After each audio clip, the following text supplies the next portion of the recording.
Hello, and welcome to the League of Josh podcast. My name is Joshua, and I am your host.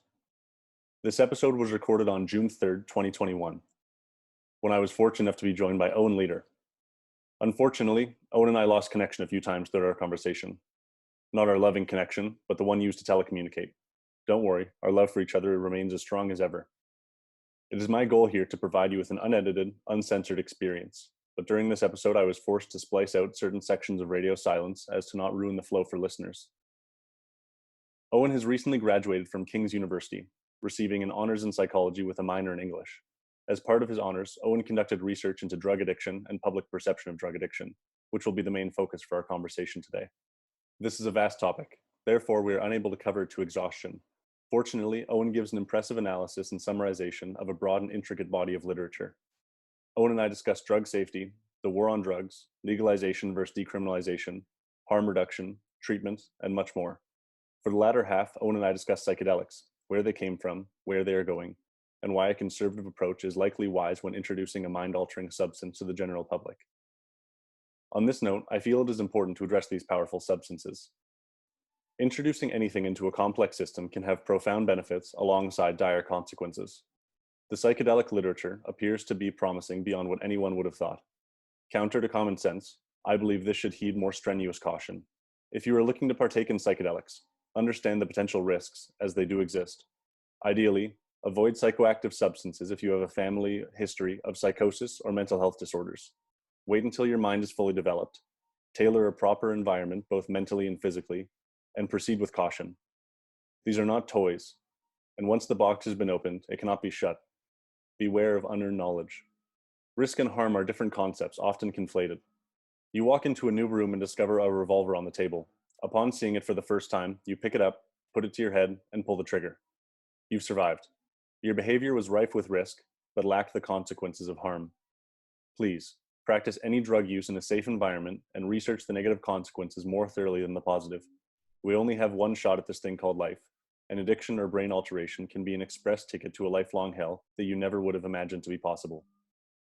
I've written something that I hope can add a layer of complexity to the emotional milieu of this episode. As always, I hope that this episode is of benefit to you. Thank you. She enters her temple of worship, downtrodden and disinhibited, feeling emptier now than ever before. Sadly, she is not empty. The walls of her lonesome silo reach as high as the foundation penetrates deep. She is solitary in the cylindrical church. Demons cannot corner her here, nor can angels lift her. She does not want this. This is no place of God, but a place of worship all the same. Stained glass shimmers all around her, crimson and vibrant under the light of a waning crescent.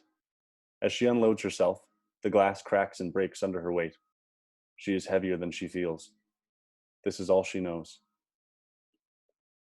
Her pastor enters the room. She is ashamed that he is not a friend, but a means to an end. In the silo, every friend is a means, and if they are not a means, then they are not a friend. He hands her sacrament and cup. These things will deliver her from suffering. It's dirty, she nearly spits, but she catches her tongue. It doesn't matter, and she knows that. This is all she is. She sparks her votive, finally, a light in the dark. It elicits a foreign warmth in her bones, bones frosted by vicissitude, by existence. She warms her medicine. As it heats, she prays. Why am I doing this? Please, help me to help myself.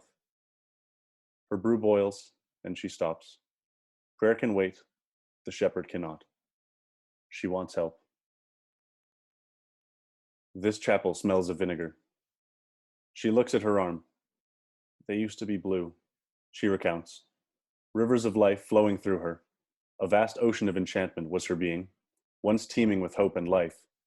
Now, they are simply vessels for medicine, black and tarred. She is more familiar with the holes that she has made than with the marks of beauty born unto her. Her gaze lowers to the ground, where she spots a stranger reflected in the glass. She does not recognize this stranger, this person, now lost at sea. She doesn't want this.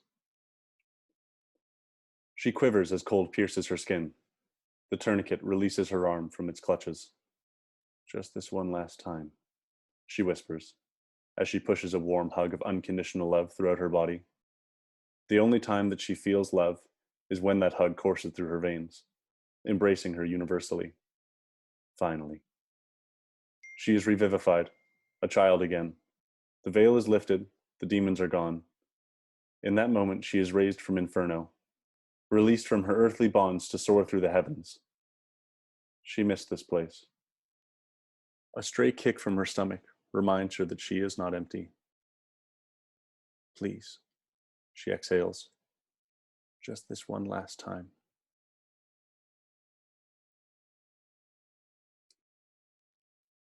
I'm sitting here today with Owen Leeder. Owen has just graduated from King's University in Edmonton with a major in psychology and a minor in English. He's just finished his honors research project on drug addiction. So today we're going to be discussing drug addiction, the perception on drugs, the physical impact of drugs on a person. And I think later we'll get into treatment and the war on drugs, maybe a little bit about psychedelics, and we'll probably talk about free will at some point and how that all ties in together. So, Owen, thanks a lot for coming on, man. I really appreciate it. I've been looking forward to this for a long time now. It's been a long time in the making. Yeah, thank you for having me. It's I've been very excited just messaging you back and forth, deciding what to talk about. It's gonna be a lot of fun. I'm very happy to be here. Mm-hmm. So, why did you decide to do research into drug addiction? What was the reasoning for your research project? Sorry. So we have at King's, part of the honors program, you have to do a research project in the final year of your undergrad. And the summer before that, your final year, the kind of psych department sends you an email. They're like, what are you interested in researching? What are you interested in doing? Who are you interested in working with? And I had just come out of a brain and behavior class, and I had a lot of fun doing that. So a lot of neuroscience, biological psychology, and I kind of wanted to pursue that further. So I just said I was interested in neuroscience, and basically whatever you guys can do, I would love to do that. And I got partnered with my professor, Dr. Heather Loy, and she's a biological psychologist, and she thought it would be good to explore addictions a little more because it is a very difficult and at times very abstract phenomena that does require a lot of psychological as well as neuroscientific data to kind of fully encapsulate it. So I was partnered with another psych student, and she did the psychological side while I did the more neuroscientific side. Cool. Sorry, I'm smiling. I'm just so excited. This is so much fun. I'm pumped, man. This is gonna be great. Yeah, I don't get the opportunity to talk about this very often, but it's just such a cool topic. You and I had discussed how you were largely influenced by Gabor Mate and his book In the Realm of the Hungry Ghost. Yeah. How did you run into that book? Correct. And what was the impact on you? It was first recommended by my professor, just kind of as a starting point. But as we kind of dove deeper into it, or should I say more myself, my partner didn't dive as deep into it as I did per se, but she did a little bit. You get this feeling that it's a deeper and more complicated issue than anyone could ever imagine. And that's because, to our knowledge, the human brain is the most complex piece of machinery in the observable universe so far. And a lot of times it seems like it's akin to magic in how it grows and how it interacts with the world. And so it just had this profound impact on me to see how a healthy brain works. And then when you introduce an addictive substance or a behavior, just how out of kilter it can get, and just how abstract and just even philosophically just strange it becomes. And so that was our starting point. And then the rest of it, we just launched from there. And it was just, yeah, it was very, very difficult read in the sense of implications. Yes, but sorry, what was the last thing you said? You cut out a little bit. Fast. it's very fascinating, and it led a lot of our research, on my half anyway, into models of addiction, even how to help, can you help, and just everything from there kind of started with Gabor Mate. Were you able to find any answers to those questions? What were the findings of your research? What were things that surprised you and took you through a loop? Because I know that a lot of the literature on drug addiction is somewhat counterintuitive. You wouldn't expect the things that end up coming up, and I think is a good example of that. The layout of the war on drugs is so counter to it is appeared to be so counter to what you would actually want to do if you were to eliminate drugs or eliminate drug stigma and for the betterment of the people that are influenced by drug addiction. So what are things that you learned that surprised you, and what are things that you came away with a changed perspective? Well, the more you read into it, the more questions you certainly get, because it is so cyclical and counterintuitive, like you said. So it all starts in development. That's where the kind of the bigger chances of you being more likely to become addicted later in life versus less likely to become addicted later in life kind of really start to take shape.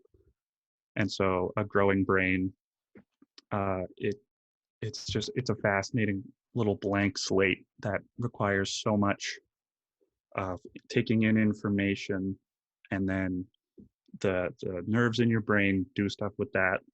It's called synaptic pruning. So you take in information, it's a blank slate. This is what allows human beings to be so intelligent, if you want to call us that, is that this synaptic pruning takes place based on your environment. So a baby is born with roughly 2 to 3 trillion nerve cells in the brain, which is half or a double that of an adult brain. And what they do with that is they experience life, they experience their environment, and then processes that they do more, such as, say, like interacting with a toy, putting a shape in a hole or whatever, doing those tasks over and over again. Speaking, parts of the brain involved with speaking and singing and writing. The more you do that, the stronger those neural synapses get, and the weaker ones are pruned away. So it can make room for those synapses to get stronger, as well as room for new synapses to go in there as well. And it's so fickle that a lot of things come into play, like trauma or neglect. Something as simple as a mom not making eye contact with their baby, or having this mother-child relationship can completely skew and drastically change that synaptic pruning. And so the brain it's very plastic, and if it's not emotionally and physically nurtured over and over and over again, it falls into these terrible loops. And I watched your video on the Wheel of Samsara there, and I noticed you talked about the hypothalamic pituitary adrenal axis, which is it works in conjunction with the locus coeruleus norepinephrine system, or the LCNE. Yeah. And these two brain systems are vital pieces of the stress response, or the fight or flight system.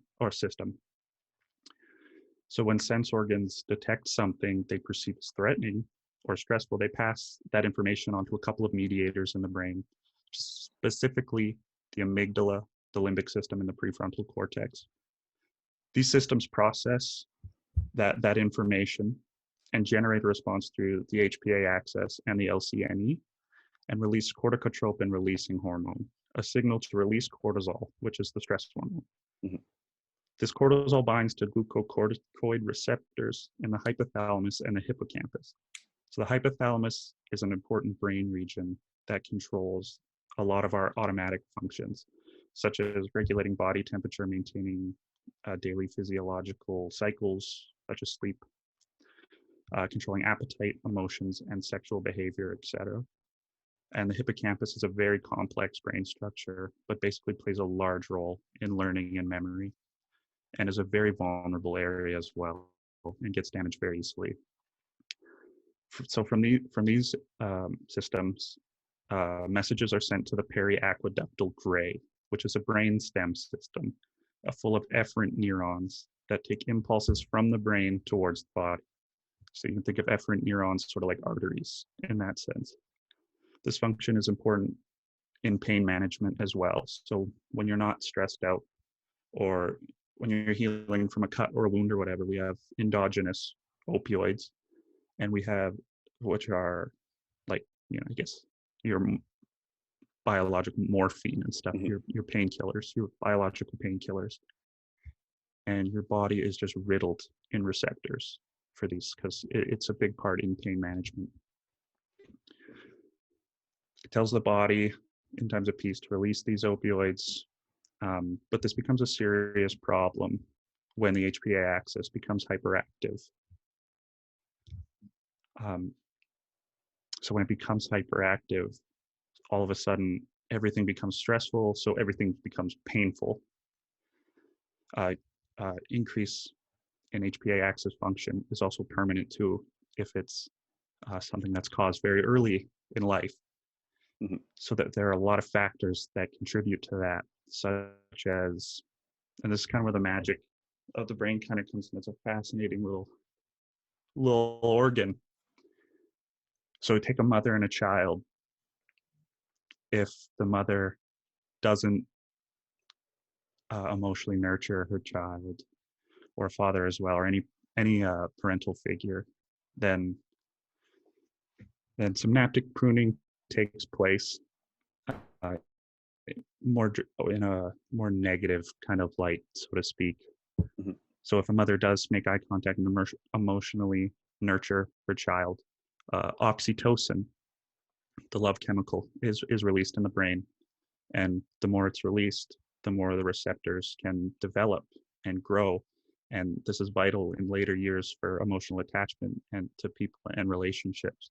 And it all starts at a very young age. So these receptors, they need to grow and grow and grow and grow, so you can do that.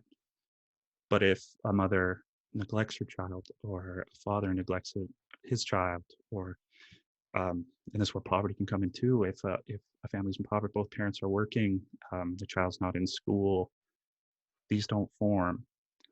And instead, what takes up more neural real estate is the HPA axis and stress and cortisol. So where you should be growing your reward systems, you're growing your stress systems, and your brain becomes just thirsty or very, very hungry for anything that feels good, but it can't feel good at all, because there's absolutely nothing there for it to do so. There's very limited receptors for feeling good naturally anyway. And so if the HPA axis becomes hyperactive, it's always sending stress signals. It's always sending stress signals to the hypothalamus and the hippocampus, which are always sending stress signals to the periaqueductal gray, which means it's always sending stress signals throughout the body, throughout the spinal cord, and it's permanent, and it's irreversible. So that's kind of where addiction comes in.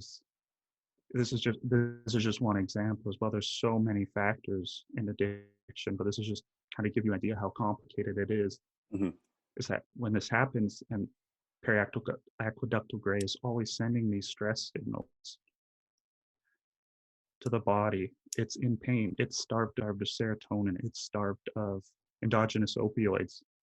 And so that first hit of something that feels good, say like heroin or cocaine or sex, everything like that, that rush you get that first time is just so much more intense than what a healthy brain would experience, because a healthy brain can give the body natural rewards. But to someone who has hyperactive pituitary adrenal axis, it's just not that easy. So that first hit becomes super, super addictive. And it grabs a hold of them like that. And that's just one example, Mhm. So like poverty comes into play there too, mental health, everything.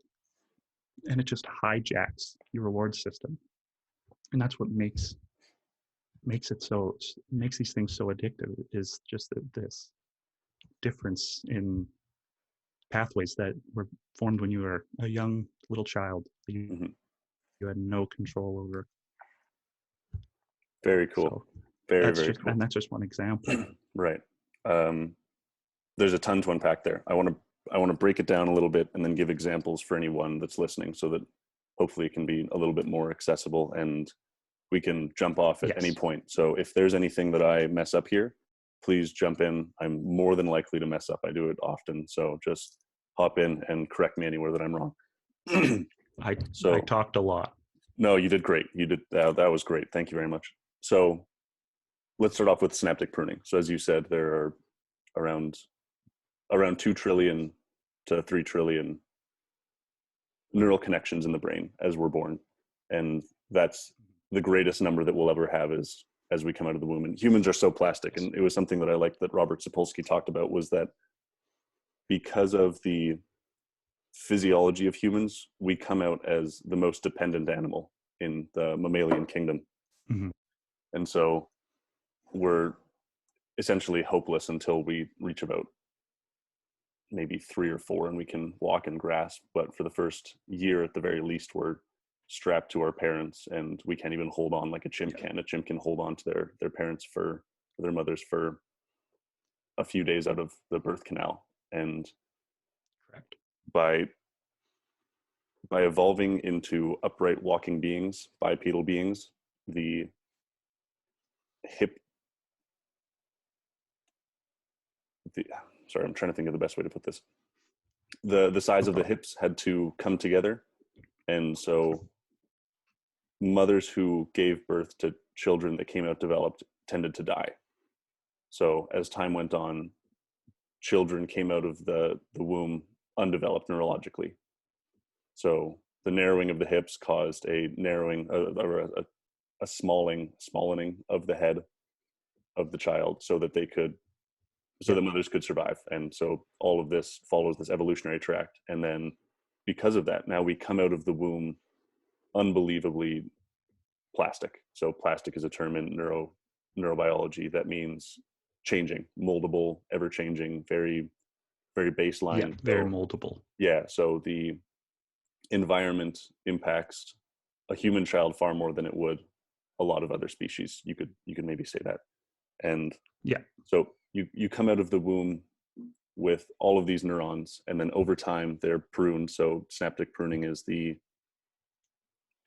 essentially turning off the neurons that you're not using. So an example of this is something called synesthesia, which is the overlapping of sensory input.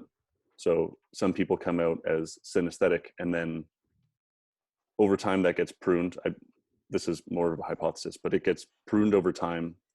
And I think that there's still a little bit of a synesthetic integration in people. I think that that's something that is still there, but to a lesser degree. For example, if I show you a very smooth rock compared to a very rough rock, and I ask you which rock is louder, you're likely to say that it's the very rough rock that has lots of divots and grasses.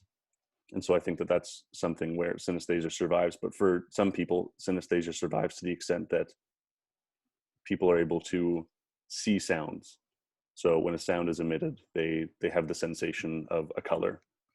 So that's an example of the synaptic pruning in effect. And as time goes on, these synapses are cut down so that we can be as acclimated to our environment as possible. And a part of that is also epigenetics. And epigenetics is we have this very long line of genes that we can turn off or turn on depending on our environment.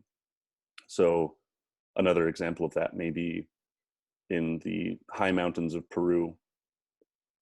There are groups that live up there that have enhanced lung capacity. And over time, that's an epigenetic change where if you require more oxygen, your lungs are able to, as a child, you develop the ability to enhance the efficiency of your lungs. So that would be an example of an epigenetic change. Also something like deep sea diving, where there are tribes in Thailand that live on the ocean, and they can dive for 5 minutes underwater and without oxygen, and they do completely fine. So those are examples of epigenetics and how those impacts can change more of our physiology. I'm talking less about our neuropsychology right now, but let's get into that now, where something as small as, so there's an epigenetic change called the grandmother effect, and that's in rats. So if you stress a rat out and she's gestating, I believe she has to be in the 3rd trimester to get the effect. It has to be when the right circuitry is developing. But if you stress her, then that's going to stress the children, because the influx of cortisol is going to make its way through the blood-brain barrier of the children, because they obviously share blood. So that's going to impact the children and increase their stress. So something that you were talking about that I liked, and I've been looking into quite a lot lately, is the impact of poverty. So if you are a stressed parent, then that's going to have impacts down the road. And I think that was something that Mate addressed that I liked quite a lot, was that the increase in addiction and anxiety and depression in our generation it hasn't been enough time for it to be genetic. It has to be epigenetic. Yeah. And so it has to be something that's happened in our environment, or something that we've changed, that is now we're in this this milieu, this environment where these things are becoming more and more common. And that's kind of what that's what the goal is to understand what those factors are and how we can play a role in that. And then also going into, you were talking about oxytocin and the natural androgynous opioid receptors, and how those help to alleviate stress, and also their dopaminergic receptors. So you could maybe say that the stage of development that's impacted by the behavior or the environment is also associated to the form of addiction that is cultivated later on in life. So maybe if someone is experiencing a non-warm environment during the development of their mesocorticolimbic dopaminergic system, then they start to seek later on in life things that would bring about that same reaction that they're now missing out on. So they would maybe those people would be more prone to being addicted to cocaine. And then someone who is experiencing trauma during the development of their natural opioid receptors, they would maybe they would find addiction more similar to amphetamines or some kind of opium or meth. And yeah, so that was kind of my attempt to maybe wrap all of that up. Hopefully, if there's anything that I messed up on too badly, please correct me. No, you're certainly on the right track. But one thing I should mention is that a lot of these reward system pathways, they share a lot of the same neural real estate, except for the opioid receptors within the body, the arms and the legs. So the dopamine and opioid pathways are all very heavily concentrated right around the hypothalamus and other brain regions, but specifically the hypothalamus and down the brainstem. But other than that, you kind of hit the nail on the head. It is a lot of environment. And that has to do actually with our emotions and the function of human emotion in the modern context. Because emotions are, or I guess more basic emotions, kind of like anger or euphoria even, they're a very midbrain level phenomenon. So they actually aided in Darwinian survival. But our prefrontal cortex kind of evolved so fast that we don't actually know how to fully utilize it, and we're still playing catch up a lot of the time, especially in our modern context. So where these emotions used to serve evolutionary purposes, in the midbrain, now that we have a prefrontal cortex, there's a lot of communication that goes on between the two, and you kind of get emotion and logic on top of it, and it kind of spins into this milieu. Mhm. And so now the purpose of emotion isn't really for survival anymore. And it is something we have largely, our more basic emotions, I should say, like anger. We largely don't need them anymore. And even ancient our ancestors up to like 200 million years ago, um, addiction wasn't a problem. There's evidence that they ingested a lot of highly addictive substances, but addiction wasn't a problem because it wasn't in our modern context. You know, emotions, they had evolutionary they were evolutionary advantageous. Mhm. So up to like 200 million years ago, our ancestors were doing cocaine, nicotine, and ephedrine, especially 200 barring million or hemp, 200,000? up to 200 million, like early Okay. hominids. Um, barring hemp and psychedelics right now, because we could dive into that later. But these, like cocaine and nicotine, would allow them to survive or be less vulnerable to thermal fluctuations, so they could hunt longer without sweating or freezing as much. They could breathe deeper with ephedrine. They could last longer without getting hungry with cocaine and stuff.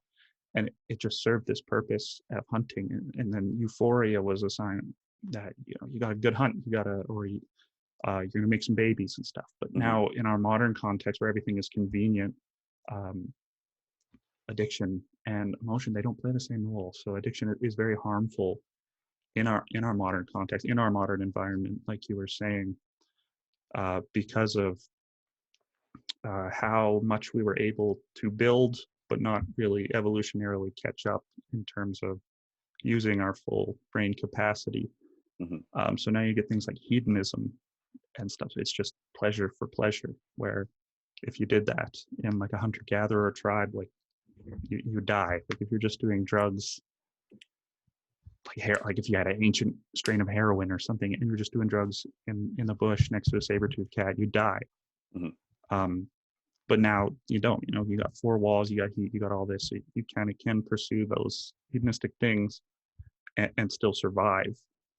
And that's where it becomes a problem, is because now it's addictive for the sake of being addictive, and not it doesn't serve an evolutionary kind of advantage anymore. Yeah, and so the development of the prefrontal cortex being Latin for bark, so the bark of the tree, so the closest thing to the outside that we have, and how over time our development of that has given us, I think a huge part of it, because the prefrontal cortex is the last thing to develop in a human brain. So for females, it tends to be around 23, and for males, it tends to be around 25, and that's the decision-making process, and that's probably why children have such a difficult time sitting in a classroom. And I know that Jacques Panksepp has done quite a bit of research on the prefrontal cortex of rats, and how the development of a healthy brain is most realized in a natural environment where they have lots of ability to play and run around. And even taking a wild rat that you find and comparing the brain of that to a rat that you've given adequate social and play methods, or the adequate social environment, as well as the ability to play, so lots of toys, and then you also compare that to a rat that's been isolated, and the difference between those brains are common to each other, as in the rat that is isolated has a far less developed brain than the rat that socializes and plays with toys in a cage, and that rat has a far less developed brain than the rat that's allowed to explore the outdoors, and that's a wild rat. So I think that also might come into play in terms of addiction, in that the environments that we've been put in and continue to put ourselves in are potentially non-ideal for what we've been evolving to do for the past few million years. So that's correct. We're really in a race between our genetics and our environment. So I think that, and I think that another thing that Panksepp pointed out was that rats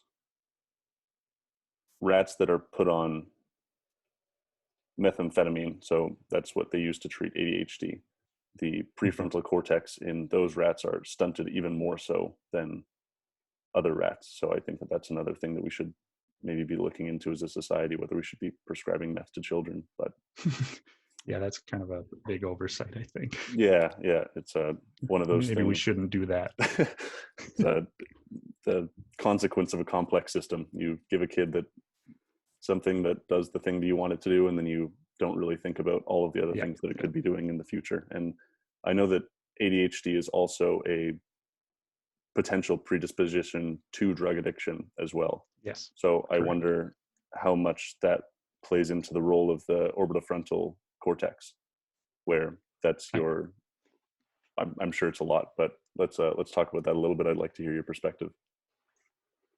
Yeah, no, ADHD is a huge factor, and that's because on its surface it is an attention deficit disorder, but at its core it's actually a dopamine disorder.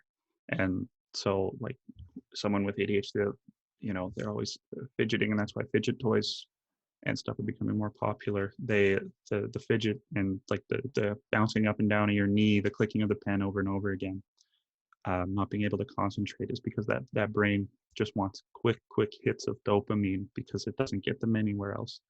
And it manifests as an attention problem because, well, someone who doesn't have dopamine doesn't want to sit there and read or listen to something that takes a long time to get through, that doesn't have any, no instant gratification or instant reward.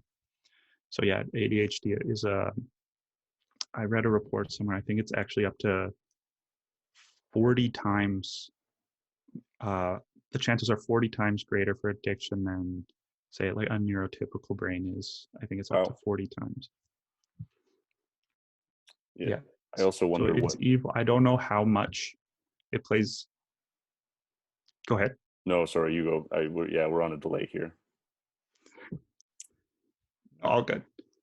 I don't know how much it plays into the prefrontal cortex. I haven't done a lot with ADHD and that sort of thing, but it's definitely very, very possible and probably very likely that the ADHD brain does have a stunted prefrontal cortex as well as a frontal lobe, just because decision making is also stunted. But I think I could be wrong here. I think that's attributed more to quick dopamine than it is to reasoning, because I think there's this obviously the same capacity to reason, but I think it's just overshadowed by that starving brain. That's how, like, the reward systems are so violent and so needy. Mm-hmm. And that's why it becomes so addictive, because without it, you're just stressed, you're in pain, and nothing good ever comes of that. And that's why addiction, it's just so easy to fall into with that. Yeah, I think a lot of the ADHD literature is essentially talking about how it's very, I'm trying to think of the right word.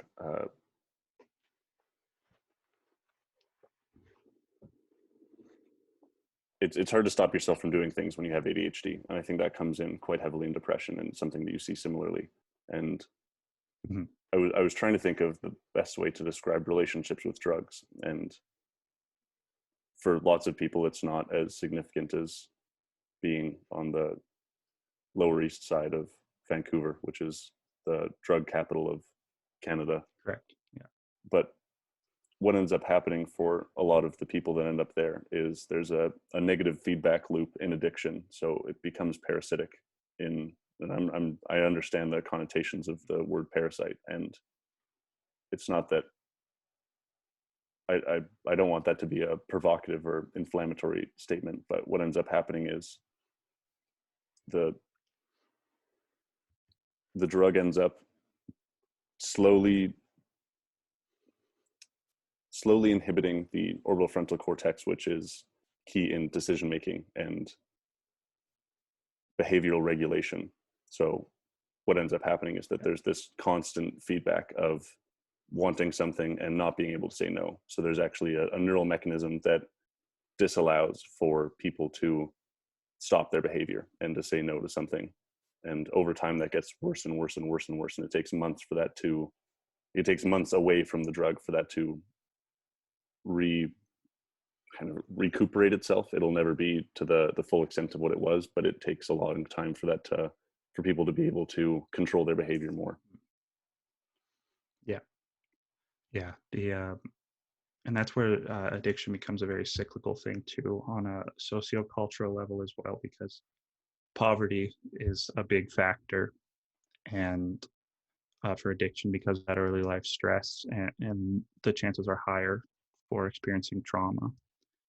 I'm not saying that that doesn't happen in people in a higher tax bracket, but the chances are much more common to be exposed early to terrible things while you're in poverty. And so it's easier to become addicted, but as well, there's people who become addicted who aren't in poverty, that after addiction, they become impoverished as well. So it kind of is this evil thing where it just kicks people while they're down. And, you're spending all your money on these drugs and everything. But yeah, that feedback loop is why one of the more prominent models in understanding addiction is understanding addiction as a brain disease, like a physical brain disease. And that's because of that feedback loop. I want it, I need it, I got it. It's gone, I want it again, I need it, I got it, over and over again. It hijacks your reward system. And this is where it gets a little more philosophical as well, as it actually hijacks your character, your who you are as a person, because of the atrophy to that frontal lobe. Some scientists have gone so far as to say that the frontal lobe is the seat of consciousness. And now that you have a substance that's altering your consciousness in your decision making in the frontal lobe, other bodily functions in the hypothalamus, as well as learning and memory in the hippocampus, it kind of turns into this ship of Theseus almost, where how much of a person needs to be changed or altered, and before they're no longer that person anymore. And then that translates into legislation as well, like how do you handle that? Do you punish the person who's not themselves? Like, are they gonna be able to be rehabilitated like other people, because now they have a reduced capacity to do certain things as well? And then another thing that makes me really frustrated is these drug epidemics are caused by the government. And this isn't even conspiracy, like there's literature on it, like the crack epidemic in America, largely due to the CIA. And the opioid epidemic actually began in the doctor's office in the early 90s, when patients were complaining that doctors were not treating pain adequately. Pain is one of the most common reasons for ER visits. About 20% of Americans every year who go to the hospital, it's a crazy high number. It's over 50% are prescribed opioids for that pain. And in the early 90s, when they weren't doing this, and when it kind of transitioned over to that, the pharmaceutical companies told doctors that these drugs weren't addictive at these doses, and they certainly were. And now go back to the drug problems that runs, and they're arresting people and punishing them for a problem you created. And we can see coming from a bunch of various viewpoints and different ways of looking at it. And the literature gets so divided here because, well, yes, it is a brain disease. But then other scientists come along and say, well, that's not fair. You can't take addiction out of its context. You can't take it out of its socioeconomic, its political, its societal context and just have it exist in a vacuum. And then you've got legislation coming along and saying, or the philosophers come along and say like, what is actually going on here, et cetera, et cetera. And the more you dig into it, it's just the bigger the mess becomes. And so that's why it's so hard to treat and so hard to grasp as a problem in general, is because of just all the variables that go into it. But you are right, it's certainly a feedback loop, but it's also just not just that. It's Mhm. so much of everything, the government, uh, personal well-being, mental health, poverty, etc. All the answer is correct for all of it. It is that. Yeah. It's all of it. So Okay, yeah, let me take a it's sorry. Let me take a no. political commentator perspective, and I kind of want you to dunk on me here. In Okay. in book 2 of the Social Contract by Rousseau, he talks about freedom and laws instilling freedom into a society. Mhm.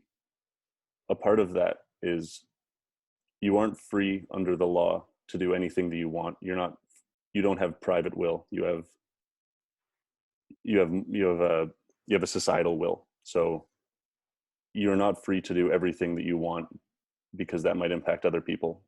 And the reason for laws is that Mhm. if you have laws set in place that encourage people to be the best version of what they could be, then that's how you develop the best society you can find. So you actually want to make things legal that are going to negatively impact the people that are following those laws. And so from that perspective, I think it would be reasonable to ban any type of drug that would potentially have harmful impacts or addictive aspects to them that would put people into these feedback loops where they end up spending all of their money on drugs and they alienate their families for drugs. And so I'm I'm trying to get at what you think would, I mean, obviously not the exact perfect, the I'm not trying to find the perfect answer for this, but when I look at something like Portugal and how they've decriminalized substances over the past few years, I think that happened within the past 10 years. And because they hit very, very high rates of drug addiction, and it was because they had such a crackdown on drugs, they were experiencing more cartel and illegal. There were lots of bad things happening in Portugal, and over time it manifested to the point where the government went the opposite way and they said, okay, we're going to decriminalize everything. And looking at the numbers, it looks like people are not less likely to be drug addicts. So the amount of people that are still using has remained the same, but there are other factors in place that are now creating a safer space. So that initial Yep. point that I made with Rousseau, on top of something that I'd like to add that maybe you could comment on, is the safety for the people that still use drugs and how that impacts society at large. Yeah. So the war on drugs failed. Obviously, drugs won. Mhm. Drugs are very illegal in most cases, except obviously in Canada, marijuana now. And punishing, now that you've made them illegal, now you have to punish them. We see that doesn't work either, because the prison system, it does have a lot of kind of faults all around the world. Locking someone in a cell, believe it or not, isn't actually good rehabilitation whatsoever. And if your goal is punishment, fine. Actually, if your goal is punishment, it doesn't actually work either. Because I read a psychological study that recidivism, I think that's how you say it, actually increases when you lock someone in a cell. Obviously that person's going to be mad, Mhm. and when they get out, they're going to vent. So a society's goal should never be, well, in lieu of some circumstances, maybe for sure, but specifically on drugs, unless they killed someone while on drugs, that's different. But I'm just speaking directly, just use, just for Mhm. usage. Yep. Punishing doesn't work. Withdrawals are strong enough in jail as well that they'll actually find a way to get it within the jail walls. It just doesn't work. And so the government should move towards a more harm reduction model, kind of like Portugal. Um, and the data it does support this is that if you do decriminalize it, um, that does take a layer of stigma away, and now people who are addicted and want to get help, they'll feel more inclined to do so. They'll eat less tax dollars if you're conservative, and that's what I read about.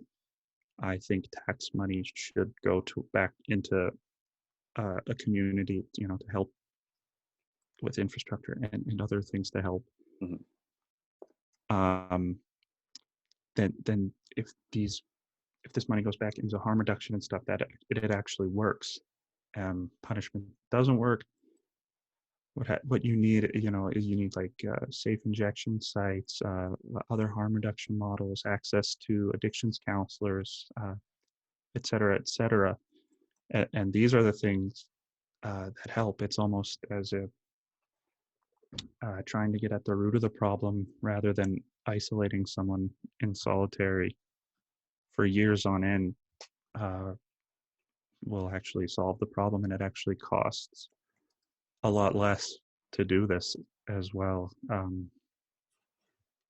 Prisons are expensive on the taxpayer, whereas one healthy injection site and a couple of nurses, I think it costs about half as much as it does to keep one inmate in prison for a year. So I think this is just me and my opinion now, but it is based on a bit of literature that, and we are trying to come towards this at the end of our research project as well, as a call to a more harm reduction kind of model, because addiction is so evil. It is, and it is largely not at the fault of the person who is using the drug. There's other factors that go into it.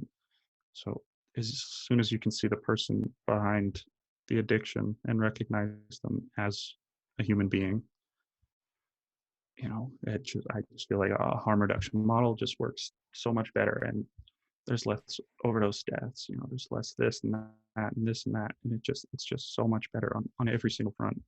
And I think that's what we're seeing a lot in Portugal, as well as that this decriminalization takes that layer of stigma away and is the first step towards wanting to get help if those people do want it.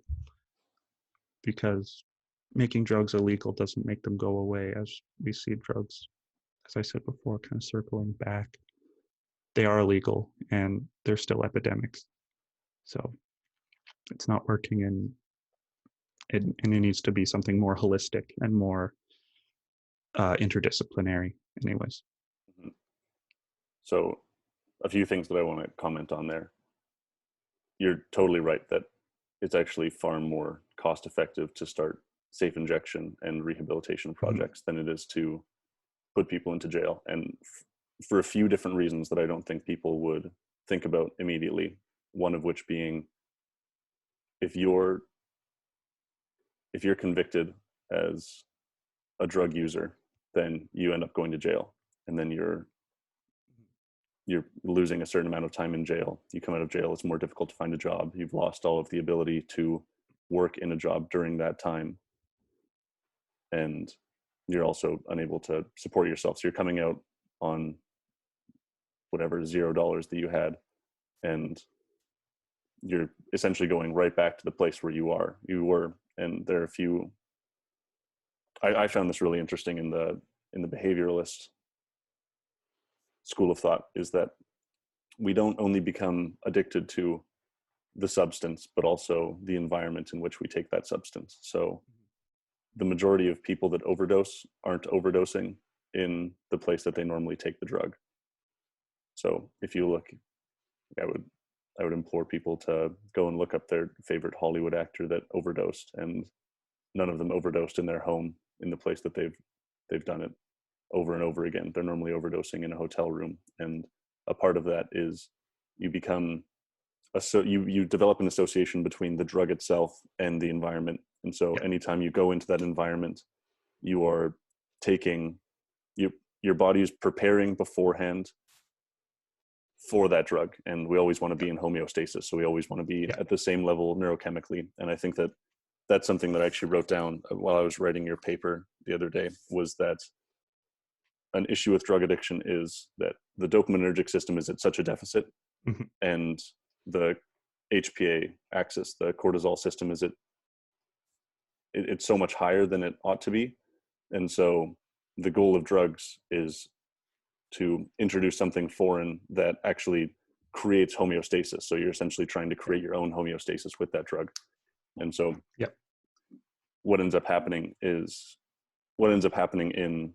for a user that's using it in a regular safe space for them is their body's already starting to lash out against the drug, and it starts to prepare to break the drug down to return to homeostasis faster. So that's the reason that people do more and more and more drugs as they develop a tolerance, not only to the drug, but also to their environment. And so so this is also a warning for anyone that's listening and does drugs, is if you have a drug that you could potentially overdose on, don't take the same amount of that drug in a place that you're non-familiar with, because your metabolism isn't going to break it down as fast, and that's when overdose happens. And that's also how people end up getting higher, when they, I don't know, you go to a party and smoke a joint or Mhm. something, and then you totally freak out, because normally you can smoke a full joint and you take 3 puffs and lose your mind. And Yeah. so what ends up happening is people return from prison or return from wherever they've gone to rehabilitation, and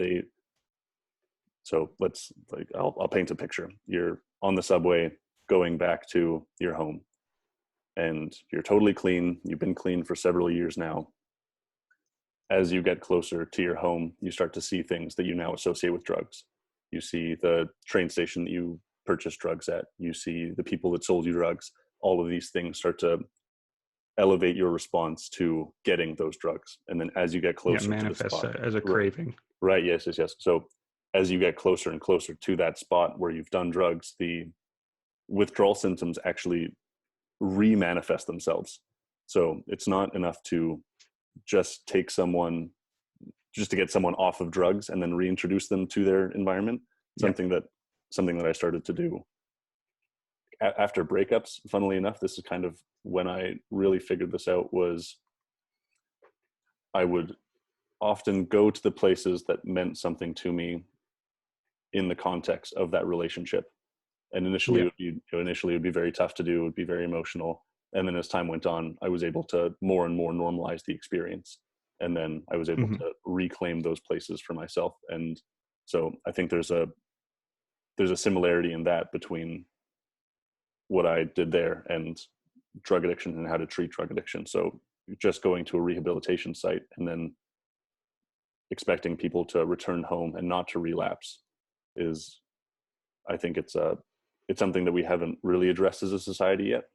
Normally you can go to rehab, get completely clean, and then once you re-enter your past environment where you have consumed, then the withdrawal happens again, then your craving starts again. And I think that was also what happened during the Vietnam War, was that people were in Vietnam, they were doing, was it heroin or opium? I think it was heroin.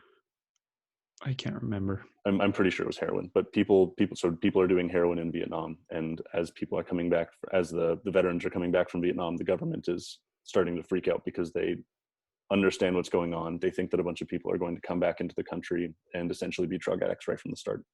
And the only people that ended up continuing their use were people that were socially alienated.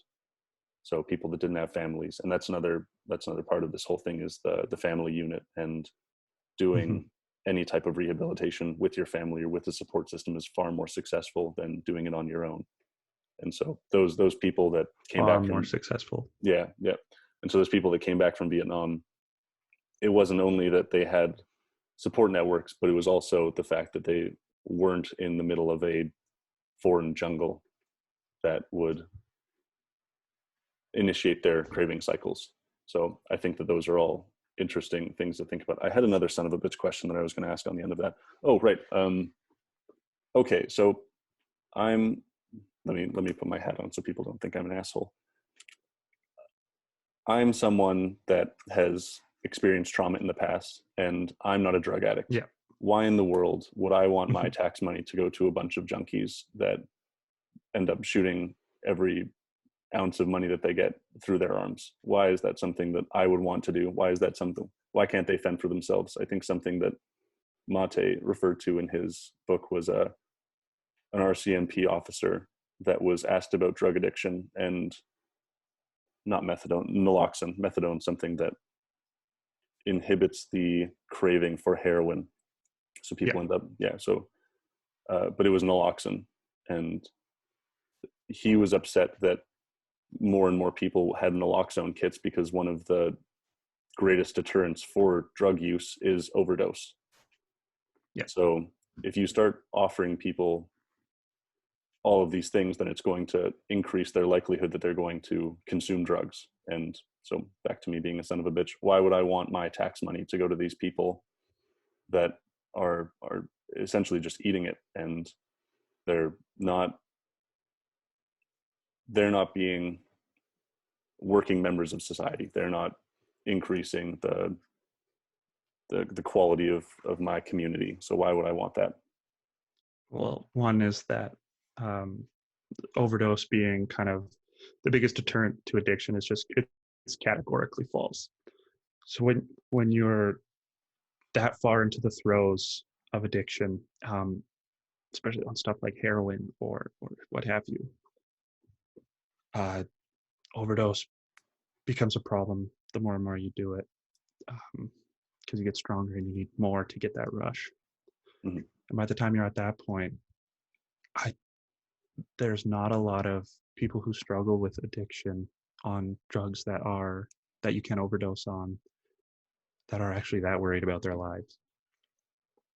And even when they start to get on it, the more and more they do, the less kind of worried they become, because this is more on the psychological side, and they just become shells of themselves. They live for that next high, but when they're sober, life becomes unbearable. And that's because sometimes that homeostasis, as you were talking about, so if the dopamine opioid deficiency is here, mm-hmm. and that moving towards homeostasis, the drug is here, and it goes like this. Sometimes it can actually invert and loop, and so when you come back down, that deficiency is worse than it initially was. And so and the more you do, the more doses you do, the higher the dose, etc. When the higher you get, the further you fall as well, and it just becomes more and more painful. And so these people are really, sadly, they don't actually care if they live or die, and that is a lot of because of how bad the drug makes you feel on the come down, but as much as well as how society treats these people too, just like they're invisible, they're hungry ghosts, as Mate kind of insinuated there. But as well, for that tax dollar question, why would I want to throw my tax dollars at that? Is just fiscally, it makes more sense as well than jail. Like, it's just the data's there. It's that simple. You'll just save a lot of money, man. If you don't feel like being empathetic, you will just save yourself some money. Right. It would be the proper thing to do for a narcissistic person that wants the best for themselves, is to actually just accept this and buy into that idea. And something that comes to me now with the analogy of the low dopamine, high cortisol, is that it's not that you never want cortisol, because you want a relationship between the dopamine. So you want something to, I think it's a push and pull relationship where the cortisol is pushing you. So if you're stressed, it means that you should be doing something.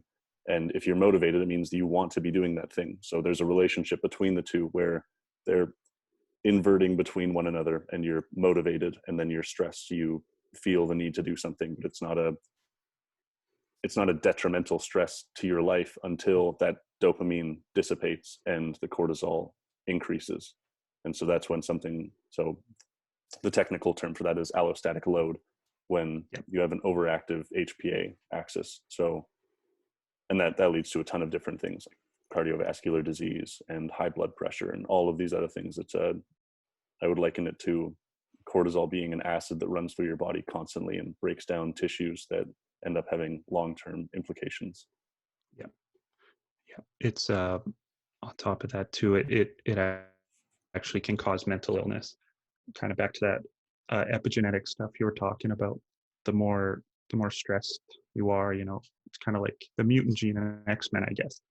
The more stressed you are, it's crushing weight of the world and stuff. If there is a gene that hasn't been activated for mental health that you have been born with, suddenly it flicks on, and now you're not just stressed. Now you could have like bipolar, for instance, or you're not just stressed anymore. Now you're schizophrenic on top of that, or you're not just stressed anymore. You have anorexia, and so yeah, it's a complex interplay, as well as the dopamine and limbic system. You were right; they do work kind of in opposite of each other. So when one's not going, the other one is. There's never nothing going on, and so.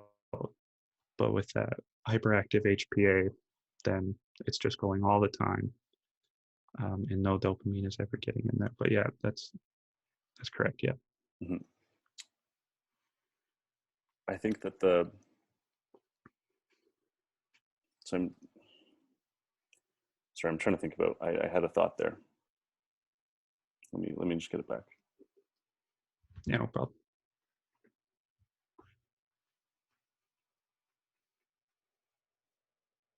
Okay, I'll keep trying to get it back, but I'd like to know what the difference would be between legalization and decriminalization. I think that that's something that is a little bit fuzzy as of now in society. Yeah, well, legalization is like marijuana, in Canada here, where you can just walk into a building that's like an Apple store and you can pick out your weed for recreational purposes. So now, not only is it decriminalized, it's what's the word? It's there's another word I'm thinking of, but for lack of a better word, it's widely available now. You can just buy it, and it's sold, it's advertised, it's part of the economy now. The money goes back into the economy and infrastructure and what have you. Decriminalization is just that. You can't buy or sell that drug anywhere, but you won't necessarily get a prison sentence if you have it. So the idea is that you don't want people to have it or buy it. And if you had stores where you could just buy meth and heroin, you're gonna have more addicts, for sure, because it's now just available everywhere. The idea is just so that the people that are struggling with it can come forward if they would like to, and say, I have a problem, I need help, without fear of getting arrested. Because just recently, I actually don't know if it's a municipal rule or provincial or federal law, that if you and a friend say are hanging out, you're just for example, you're both heroin users, and one of your friends starts overdosing on heroin, you can phone the police or 911, and they will come take you to the hospital, etc.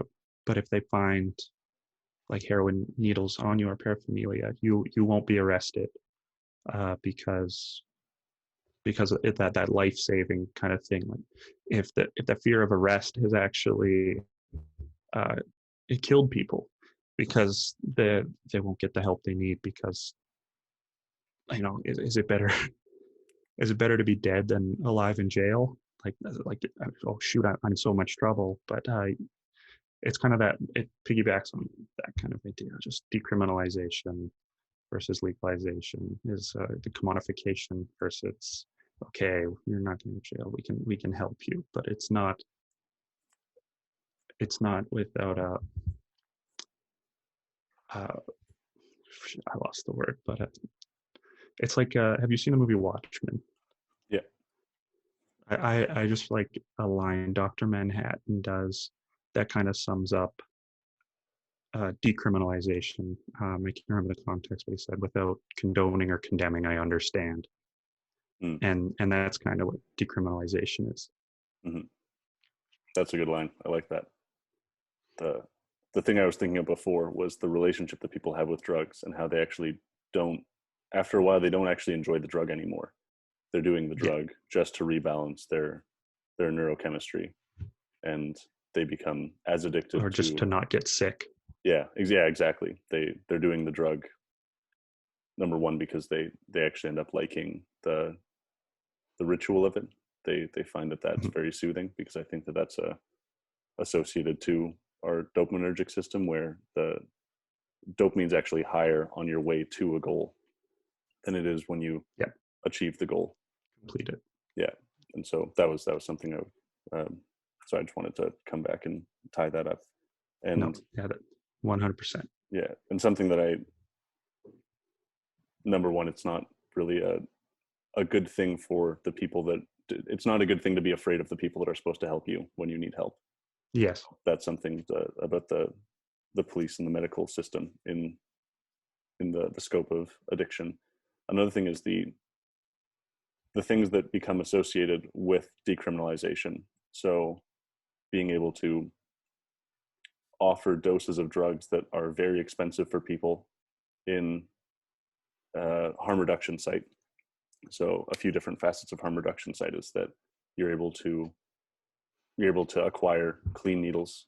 That's a huge issue right now, is that people are reusing needles and using other people's needles, and that increases the rate of HIV, which is a deadly Yep. disease and slowly breaks down your immune system. And harm reduction sites allow for you to have a safe place to inject, and they give you clean needles. And also, it has the potential to break down any cartel activity. So illicit drug activity and illicit drug selling, it could be broken down if the government begins to regulate drugs. And another part of that is Mhm. drugs are very expensive when you get them illegally, and drugs are less expensive when they're government regulated. And so in these harm reduction sites, you can go from people spending, I don't know, say $50 to $80 on an 8 ball of crack or cocaine, and you can now start having these people pay however much however much it costs for the government to actually create that thing. And then from there, they're actually able to develop a positive feedback loop in their own lives, because they're not anymore spending all of their money on drugs and ending up drug addicted and homeless. They're actually able to save money and put that towards other things, because, like I Mhm. said, they don't need to spend everything on drugs. And that sounds easy enough for anyone that's not addicted to a substance, but when you are addicted to that substance, it's the only thing that makes pain go away. Then that's something that, it's something that you need. I'm not even sure how I could properly articulate the experience of needing. I went through after my Achilles rupture, after my first Achilles rupture, Mhm. I was prescribed an opiate, and I took a very small amount. A bit of that was more of an ego trip. I kind of wanted to just experience the pain and feel what it actually felt like to blow an Achilles without using medication to dissipate the experience at all. And so I was taking a very small amount, and then after, I think, 4 days, I stopped taking it altogether. And that night I woke up with cold sweats, and it was it felt like I was going through Chinese water torture everywhere on my body. Everything just felt so, it felt like there were bugs under my skin, and I had to move, and I couldn't sleep that night. And so I went through withdrawal, and that was after like literally a couple of days. And so I don't touch any drugs really, because I'm just horrified that I would like them too much, and I would just absolutely Fair spiral. enough. Yeah. So I think that's something to keep in mind is the actual physiological effect of needing something. And I remember the moment I realized I was going through withdrawal, I was like, I just had that feeling in my skin, under my skin, kind of everywhere in my body, and cold sweats, couldn't sleep, had to move. And I remember thinking, hey, if I just take my prescription, I'll probably be able to fall asleep. And that was kind of the moment that I really snapped into things and went, oh, that's not good. That's not a good feeling. It's the you don't know that you're caught in the web until you realize that you need the thing to feel normal. I know, and that's kind of how it gets you. And that should just go to show you just how addictive some of these substances are, and how a lot of the times there is no free will. Like, these people aren't lazy. They're not dumb. That the chances are likely that they were prescribed in a morphine or something when they were young, and they needed to feel normal. And if they don't take it, like you said, you get all these withdrawal symptoms. But in a lot of cases, like, a person, like, they're at the lowest point in their life, they try this thing, such as heroin is a prime example of that. And now, after one dose, they are dependent on it. And that's just how addictive it is. Like, your body needs it after one dose, or you get the shakes, you get the chills. And it's just that's how complicated it can be. And that's why, and I think that's another reason why just coming out of jail, getting arrested for it is such a negative thing, because a lot of the time that they are forced to go through just withdrawals on their own in their cell. It's hell. They come back out, like, and a lot of addiction has to do with Pavlovian learning as well, like you said, just a context associated with the drug, as well as their tolerance being low due to withdrawals and stuff. So they take the same dose they did before they went to jail, and now all of a sudden they're dead. But yeah, it's that scary. And I've thought stuff like that too. I've never been on morphine or anything, but I've had a couple of friends. I come from an army family, so I know a lot of vets. And they're prescribed morphine out the ass for any injury, and a lot of them are just addicted for years, and they're just zombies. And as soon as they come off of it, it's just hell. And that's kind of the thing too with drugs, is it starts off just amazing, and then it kind of gets to a cap, and you just need it to feel normal. And nicotine is another prime example of that, and caffeine as well. These are something that they feel great. They wake you up, and then before you know it, you just need it so you don't just feel disgusting anymore. And it's just terrible. It's evil, and that's just another facet of it. It's just gross and evil.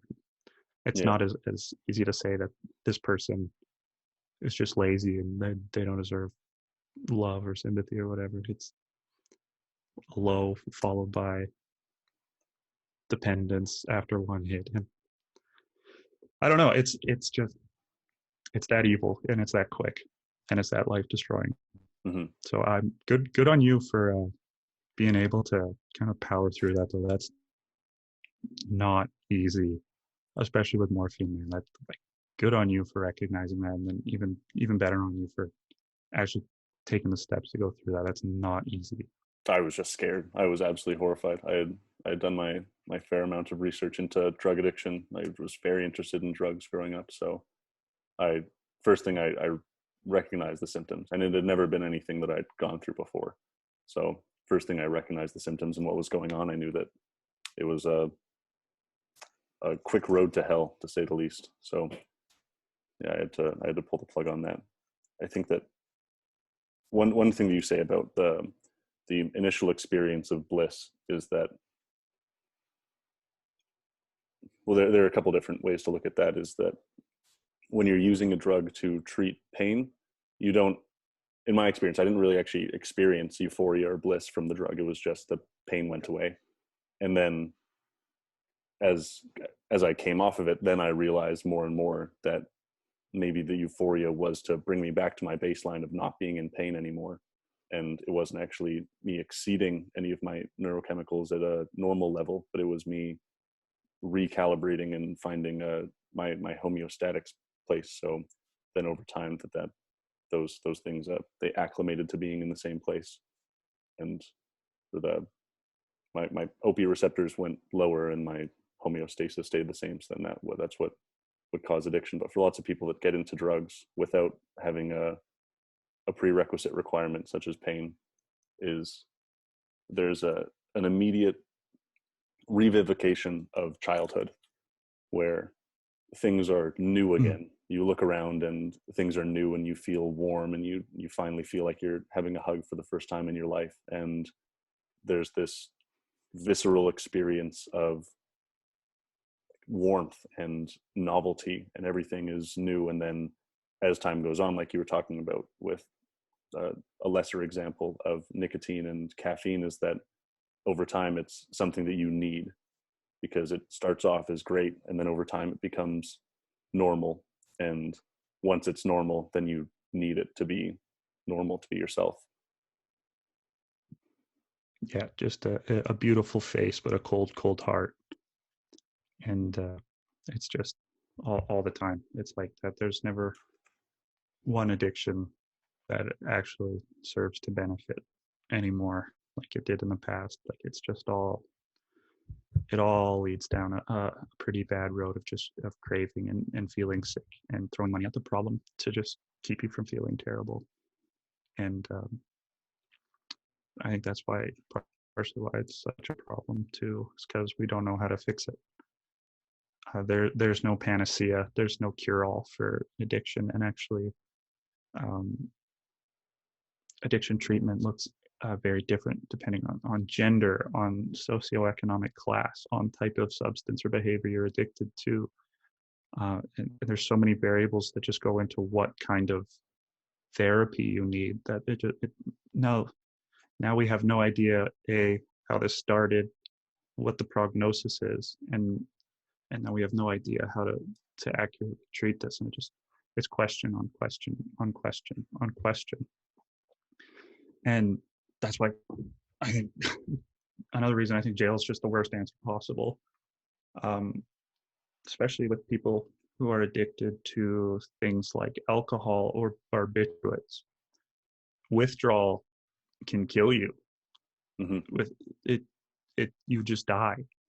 I can't remember the neuroscience behind it, but when you just cut barbiturates and alcohol cold turkey, you have seizures and you can die. And like, why? And you're just going to throw that person in jail? What good is that doing anybody? Mm-hmm. We need help. These people need help, and they need help tailored to their needs.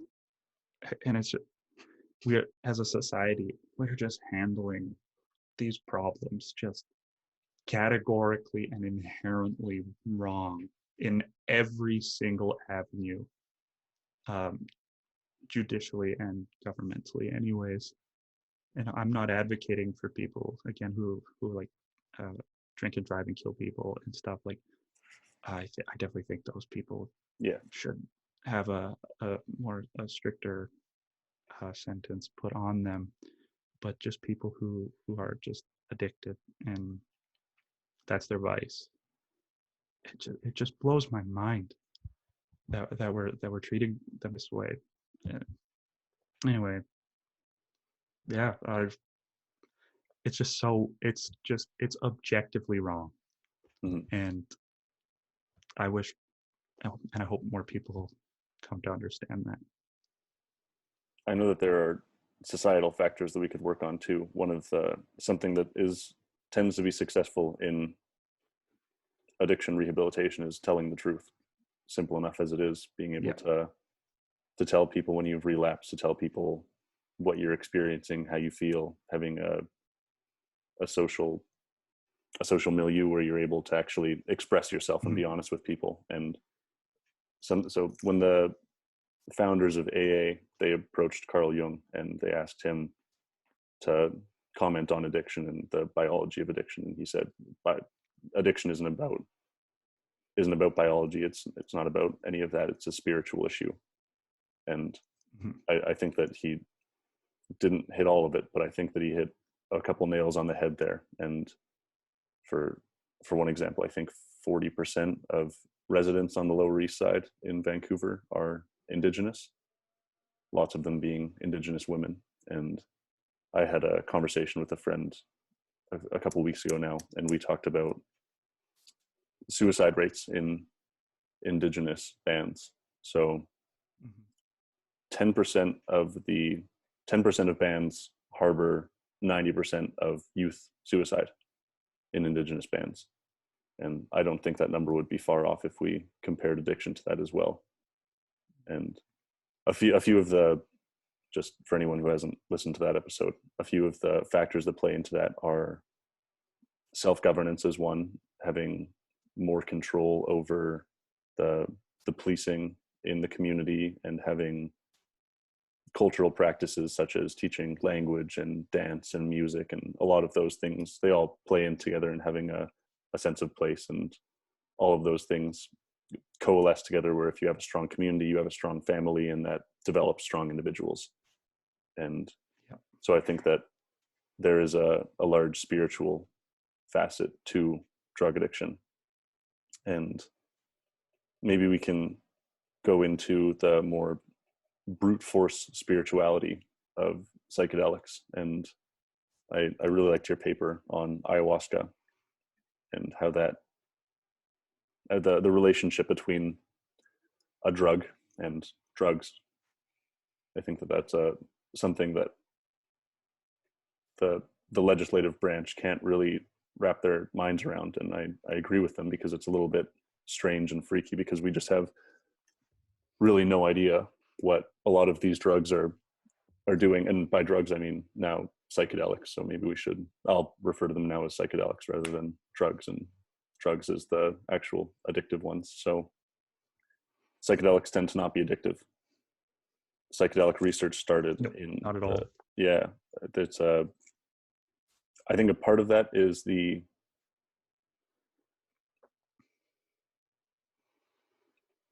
won't, so I think that, I don't want to get this wrong, I think they have a half-life in potency of a half, or I'm definitely getting that wrong. If you were to take psilocybin one day and you take 3 grams, to experience the same level of high the next day, you have to take 6 grams. So it very quickly exponentiates to the point where it's a drug that you can't abuse because of the rate at which the effects dissipate. So that's one part of psychedelics. They're also very strange in that people tend to experience a religious experience, and sorry, Josh, you just cutting there. Oh, sorry. Where did I lose you at? The half-life of psilocybin, 3 grams to 6 grams. Right. So psilocybin and other psychedelics such as LSD tend to, it exponentiates very quickly. So you're unable to abuse the drug because the requirements to abuse the drug very quickly run out of control. It's hard to eat 60 grams of mushrooms if you're trying to get high on your, whatever that would be, your 5th or 6th day. And so that's a part of them. They're non-addictive. You can't really abuse them.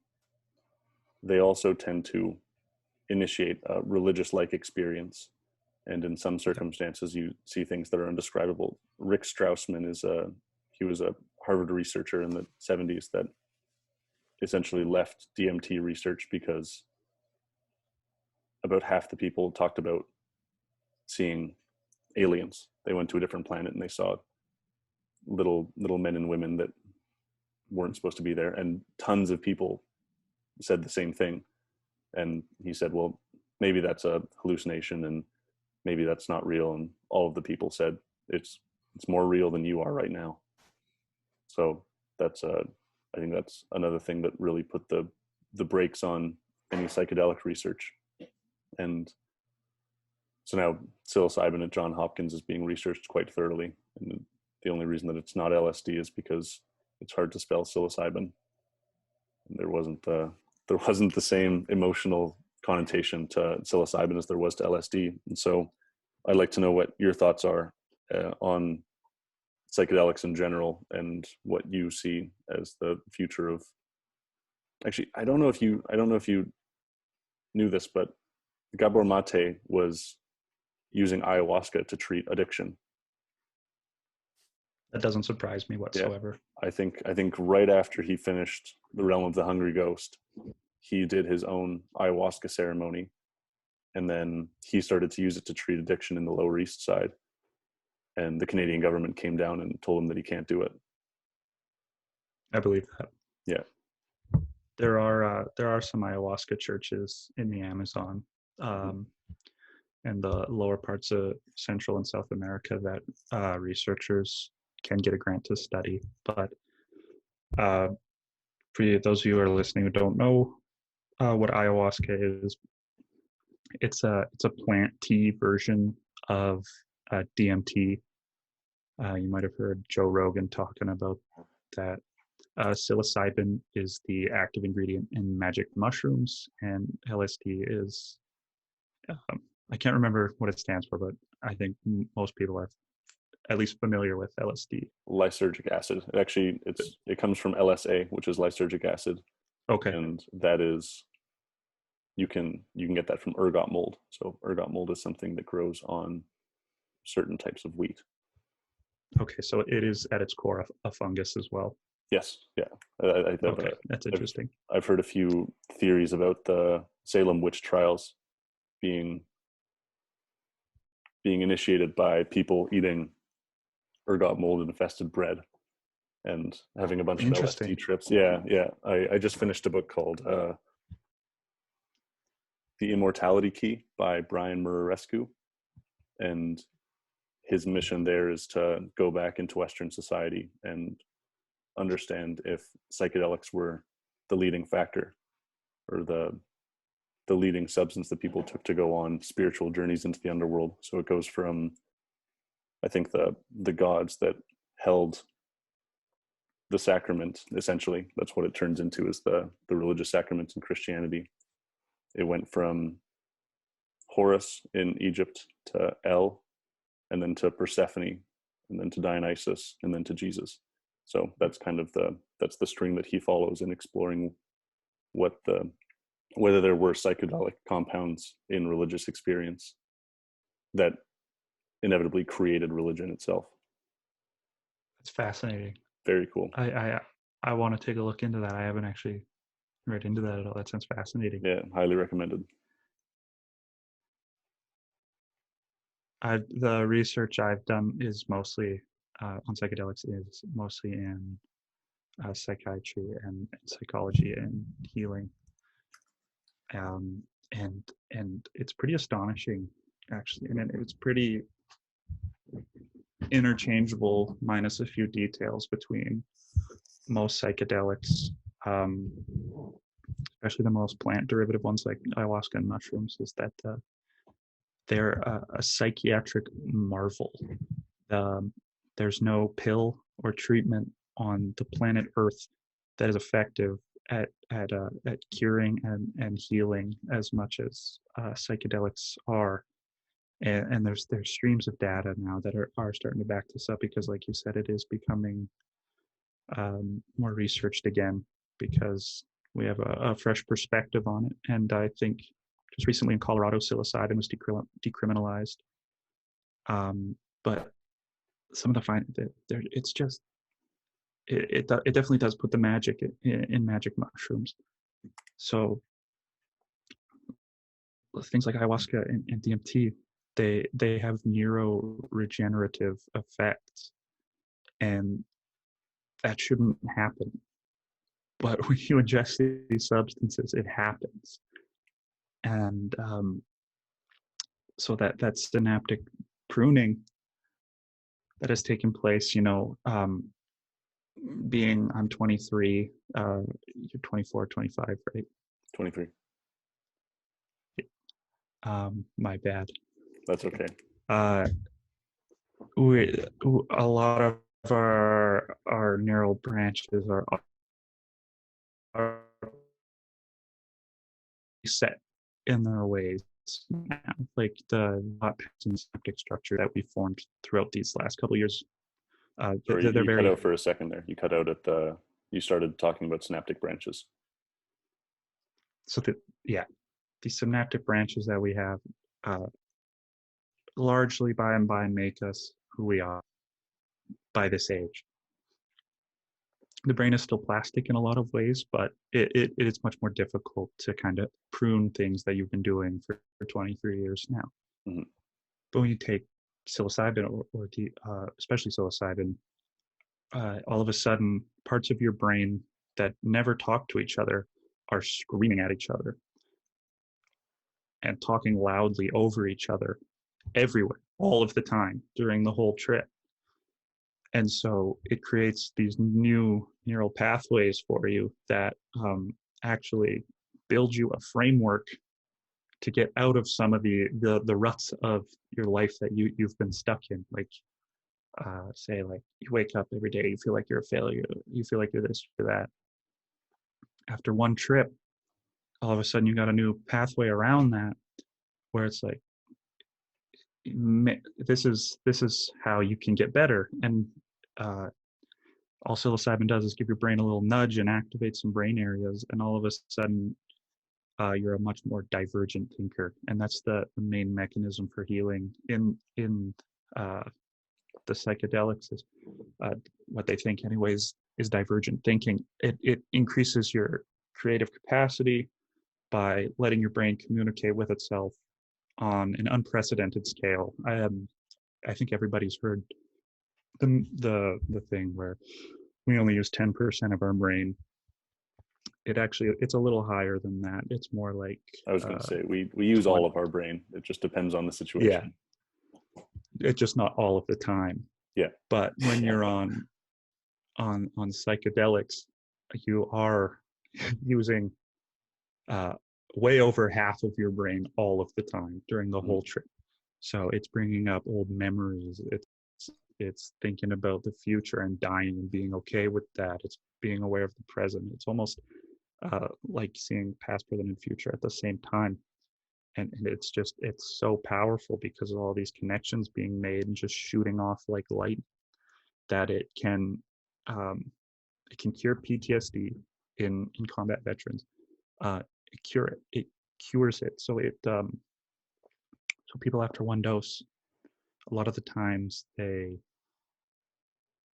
no longer meet the diagnostic criteria for PTSD, something that always gets checked, or that follows a combat veteran for the rest of their life. They take one mushroom and all of a sudden it's gone.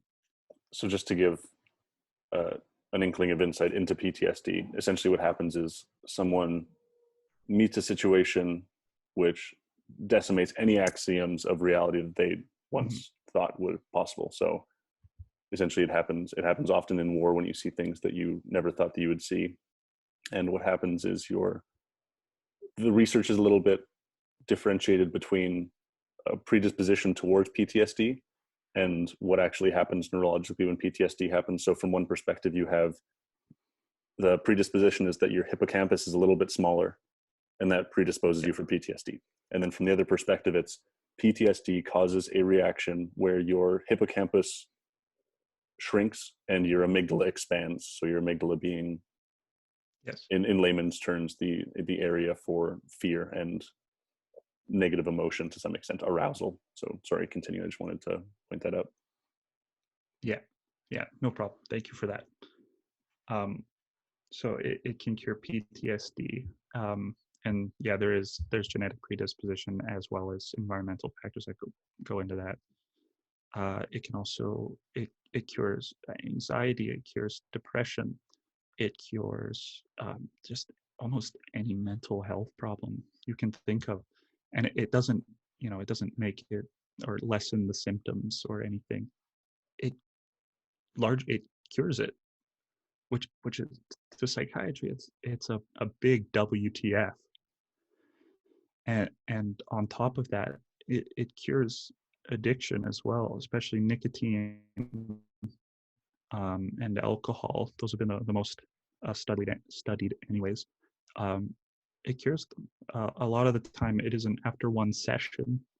You do have to do a few, for sure, but it's just absolutely mind-boggling to think that one of the most ancient, simple plants on the planet that existed everywhere along the east-west axis, where civilization fully began to take form. There's this little root that you could take that it could heal you. It could make you more aware of things, your environment. It could connect you to the earth, like you feel the sense of connection. It could show you things. It could lift the veil. I know in Amazonian rituals a while ago, and I can't remember the specific tribe, but they would take DMT when they were 13 years old as kind of a passage into manhood. And what they saw, they described as gods for sure. And they come back with some form of wisdom. And that's kind of how they carry themselves for the rest of their lives. And it's just this little plant that grows everywhere along that axis that it heals, it makes you more aware, and it connects you to something that feels a lot higher and a lot more out of body or um, transcendent than what is around. And it kind of makes you a keeper when you of the earth and all these spiritual things. So it certainly is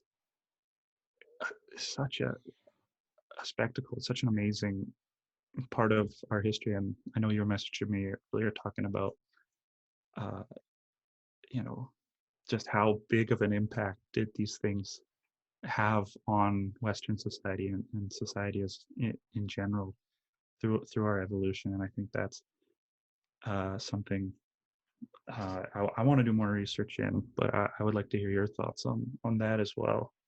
It was so okay. So there are a few streams. There's something I want to clear up really quickly so we don't get too far away from it.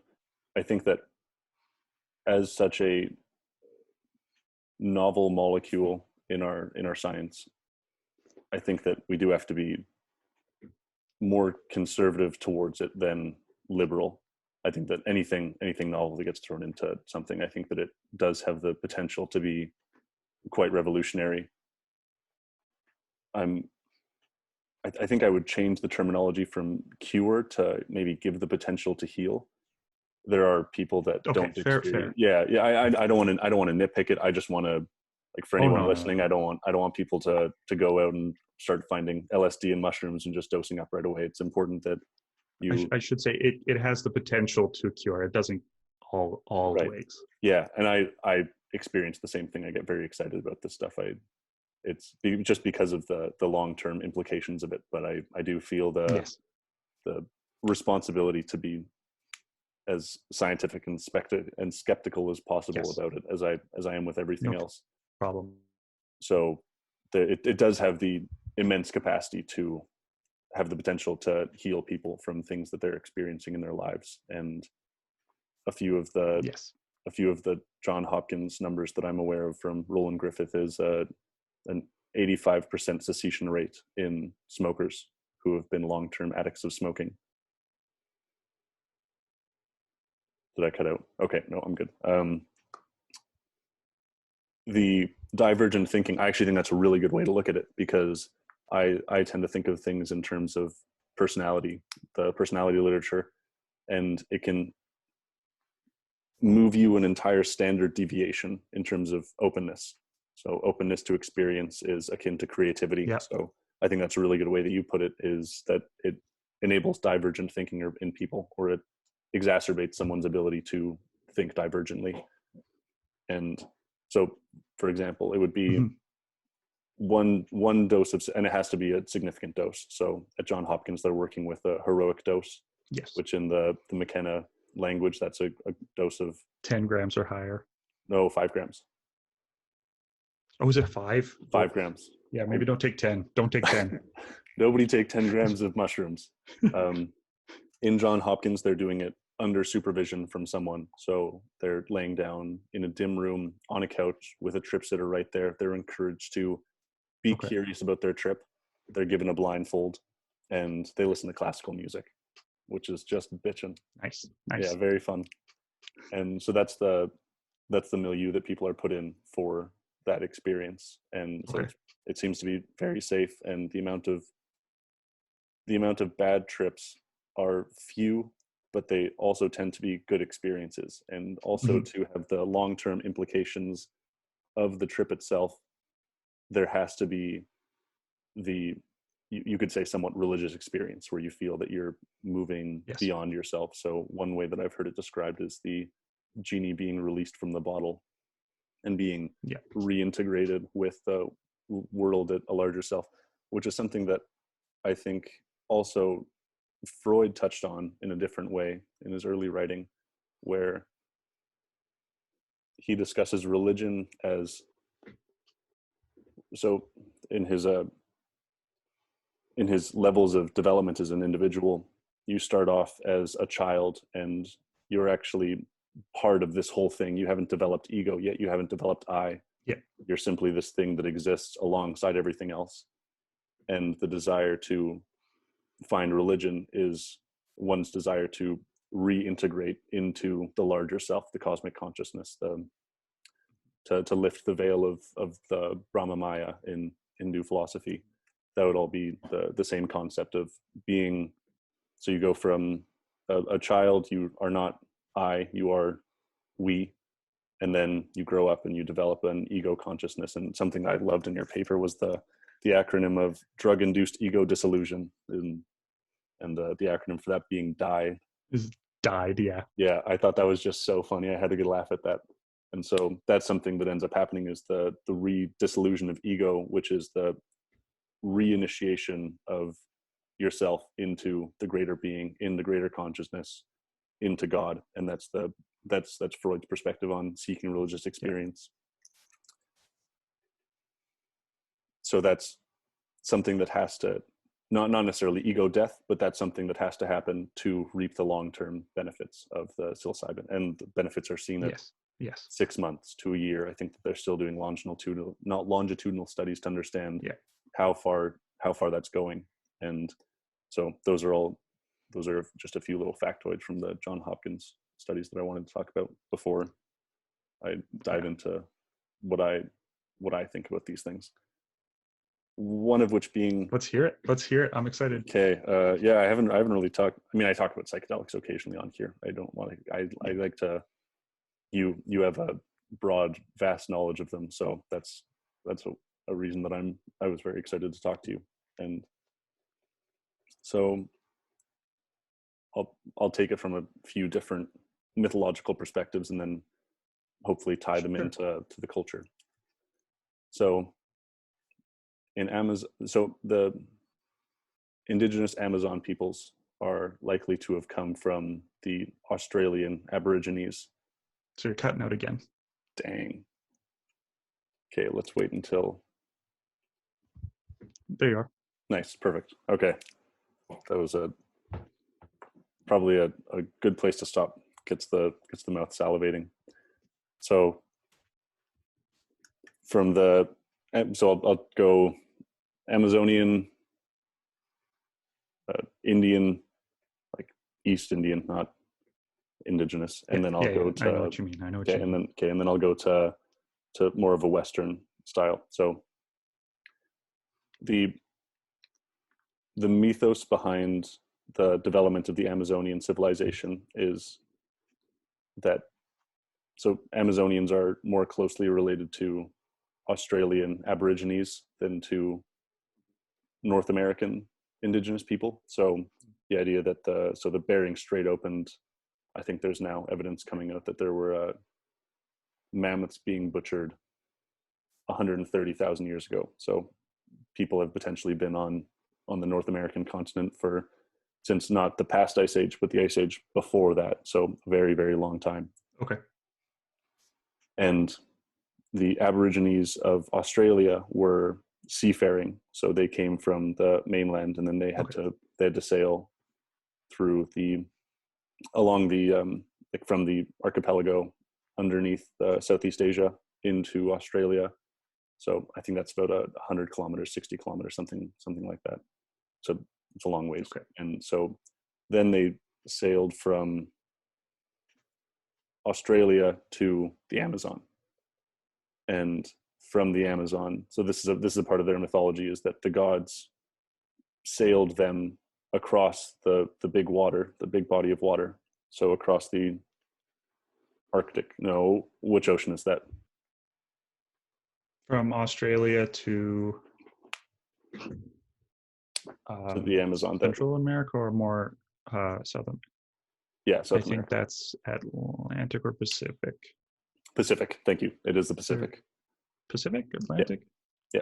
So they sailed across the Pacific, and a part of the mythology is that the gods sailed them across this ocean and essentially set them up, and then they gave them the instructions to create ayahuasca, and they told them that was their phone to them. So that was the lifeline to the gods, was this drug that they created. So they said that the spirits of the forest gave them the drug.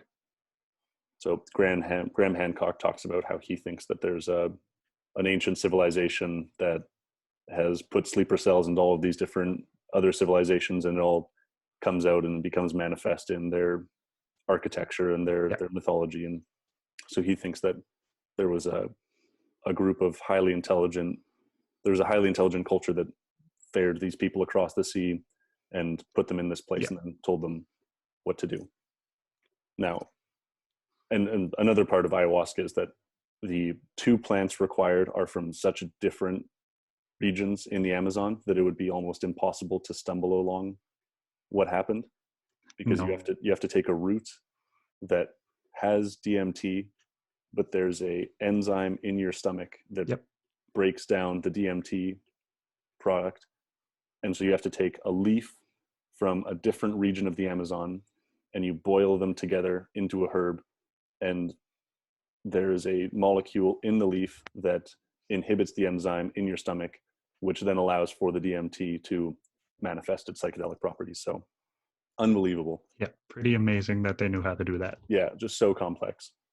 And so now that's the Amazonian. Now, Proto-Indo-European, which is now the most common language. I think 50% of the world speaks a Indo-Proto-European derived language. So that's like the things that stem from that are Latin, Germanic, Greek, Indian, like Hindu, Arabic. All of these languages stem from the same root parent. And something that Murarescu talks about is how the likelihood that all of that came from Göbekli Tepe, which is one of the oldest archaeological sites. It dates back to about 13,000 BC. And very old. Yeah, so he was trying to figure out whether they had their own psychedelic brew, and whether there was a relationship between the likelihood of a culture surviving or a language surviving and their relationship to psychedelics in religion. So maybe you could say that the likelihood of a religion or a language or a culture surviving was increased by its ability to have religious experience. And so from Göbekli Tepe, I don't know enough about Indo-Proto-European. Or Proto-Indo-European. I don't think anyone really does. That became the language associated with the Aryan. So that's kind of where the Nazis got that idea from, was the original language, the most survival-oriented language, and then that being the superior language kind of thing. But I digress. So the idea is that language spread out into, so India has Soma, which is another psychedelic, and then through Greece there came, I don't know how to pronounce it. It's Kukoen, something like that. It's Kukeo. I think you got it. Okay. And so that's another brew that is supposedly psychedelic in some sense. So it went from, so as I said earlier, Horus to El to Persephone, and Persephone is the Greek goddess of the, not the underworld, but she was pulled down to the underworld by Hades to be his wife. And then in the Iliad,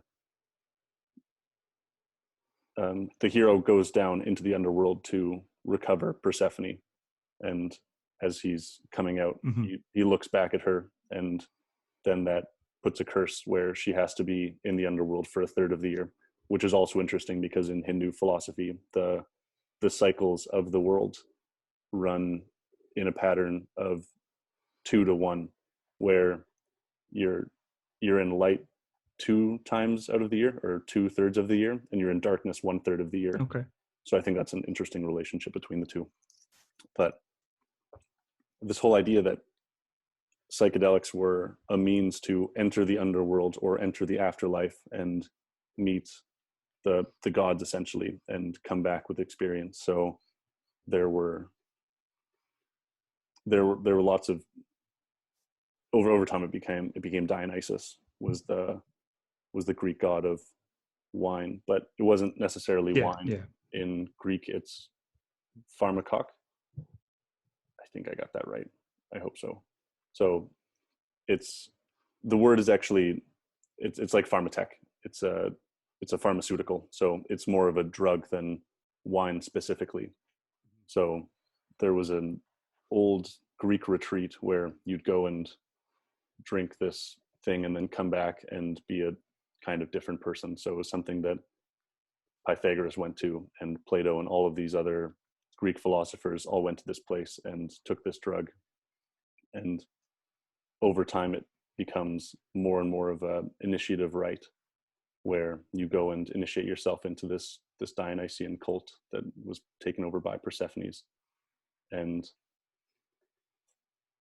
what Murarescu tries to look into is whether that over time became a part of Christianity and the religions of Christianity. And he looks at the Testament of John, the New Testament Gospel of John, and he sees all of these parallels between Dionysus and Jesus. And so that was his exploration, was whether what psychedelics have done over Western society and into other societies as well, such as the Amazon, and whether those experiences are something that helps to essentially develop a better community. Yeah, that's interesting. I haven't heard about it in that extent, but I kind of know where that comes from, and I mean, I just really got to pee, man. Is that okay? Yeah. Go. Yeah. Sorry, that was really unprofessional. No, dude, man. I did a lecture, like in that lecture that I did, I had to, the first few times I practiced it, I had to figure out how to drink less water because I had to pee at the very end every single time. But no, you're all good. Yeah, I had like 3 cups before this. Okay. Yeah, so I'm going to preface this by saying I'll probably jump around a little bit. Okay, one more thing that I wanted to touch on really quickly. Yeah, absolutely. So one more thing. So mushrooms also came from Mexico and were only discovered in about the 1950s to 60s. And the woman that showed the guy, so I think it was 2 guys went down into Mexico and found this woman that then showed the mushrooms, and she was essentially excommunicated from the group for showing anyone what these things were, because they were so sacred to them.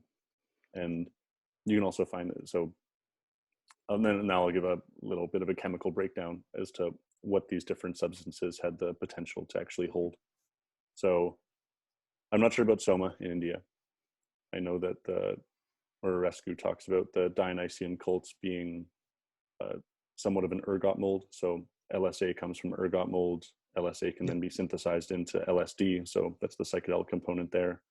Obviously, ayahuasca is DMT. And I think DMT gets released from the pineal gland during sleep, which creates dreams. I'm not 100% sure about that. That's correct. Okay, thank you. No, that's and correct. Something like peyote or San Pedro, those are the chemical compound found in those is mescaline. So that's the drug that that's the drug that Huxley took when he wrote The Doors of Perception. So that was his psychedelic compound, and also further into Huxley. Yeah, it's almost a deliriant. And then further into the Huxley realm, when he wrote Brave New World, he used soma as the psychedelic that made everything. It made people feel at ease, okay with everything that was going on in their lives. And then, so that's a connection back to the Indian psychedelic. And then obviously psilocybin is from magic mushrooms, which were discovered in Mexico. So it's interesting that these things, what's the word? It's a form of evolution. It's concordant evolution. I think that might be the word, but it's when things... Oh, convergent evolution. Thank you very much. Yes, convergent evolution, where things will evolve in different places to essentially do the same thing. So we have all of these. So an example of that would be mangroves, which are ocean bordering vegetation that end up filtering salt water and give fresh water. So those evolve in tons of different places without any direct relationship to each other. And so humans have somehow managed to find a bunch of different psychedelics that have evolved on their own, and even into increasingly fascinating means of ingestion, including reindeer pee in the Nordic countries, because the reindeers will eat the Amanita muscaria, and then they break down the potential harmful products of that, and then people will harvest their pee and drink that. Yeah, there's been a lot of cultures that a lot of polytheistic cultures for sure, and I don't know about how many monotheistic ones that have relied on psychedelics in their rituals, and that played a part in their religion as well. The Vikings certainly are one of them. They loved their psychedelics, their mushrooms, as well. When they came over to England, when they kind of settled there.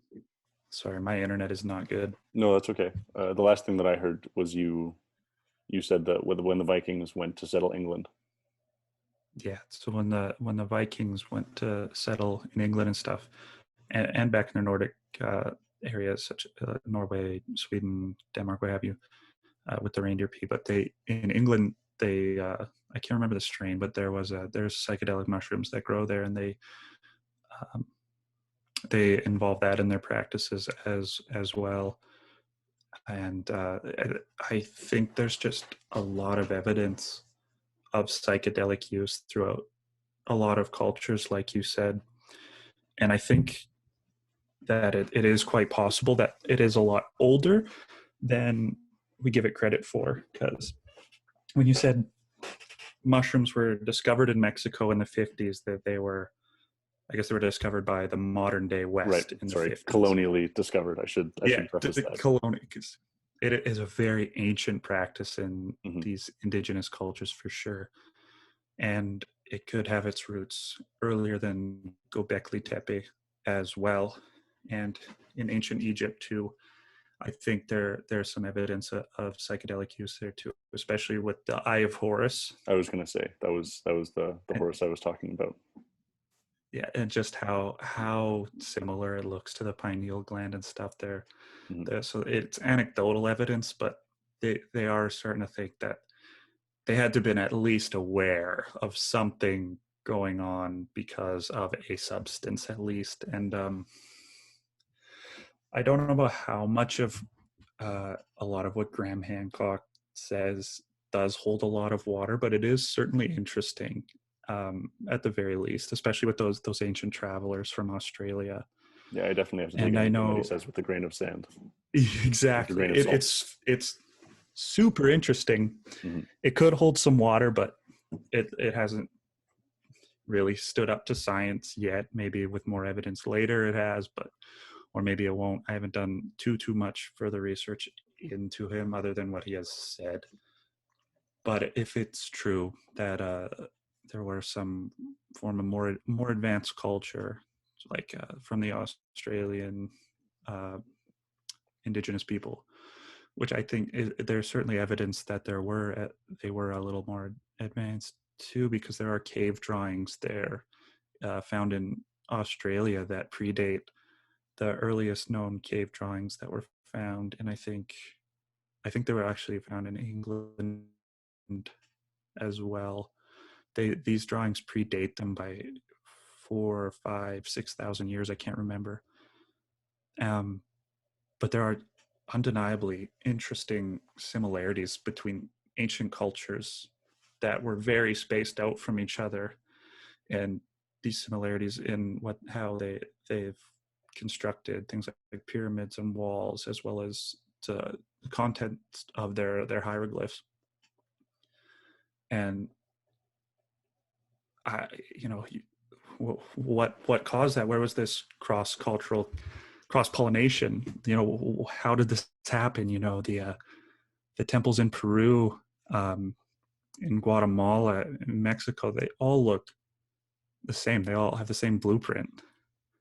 You know, why is that? And then they all have the same kind of beak-faced god holding a bag in their hieroglyphs too. And it's certainly interesting to think, and maybe we don't know why, but we could definitely speculate that psychedelics may have played a role in this, because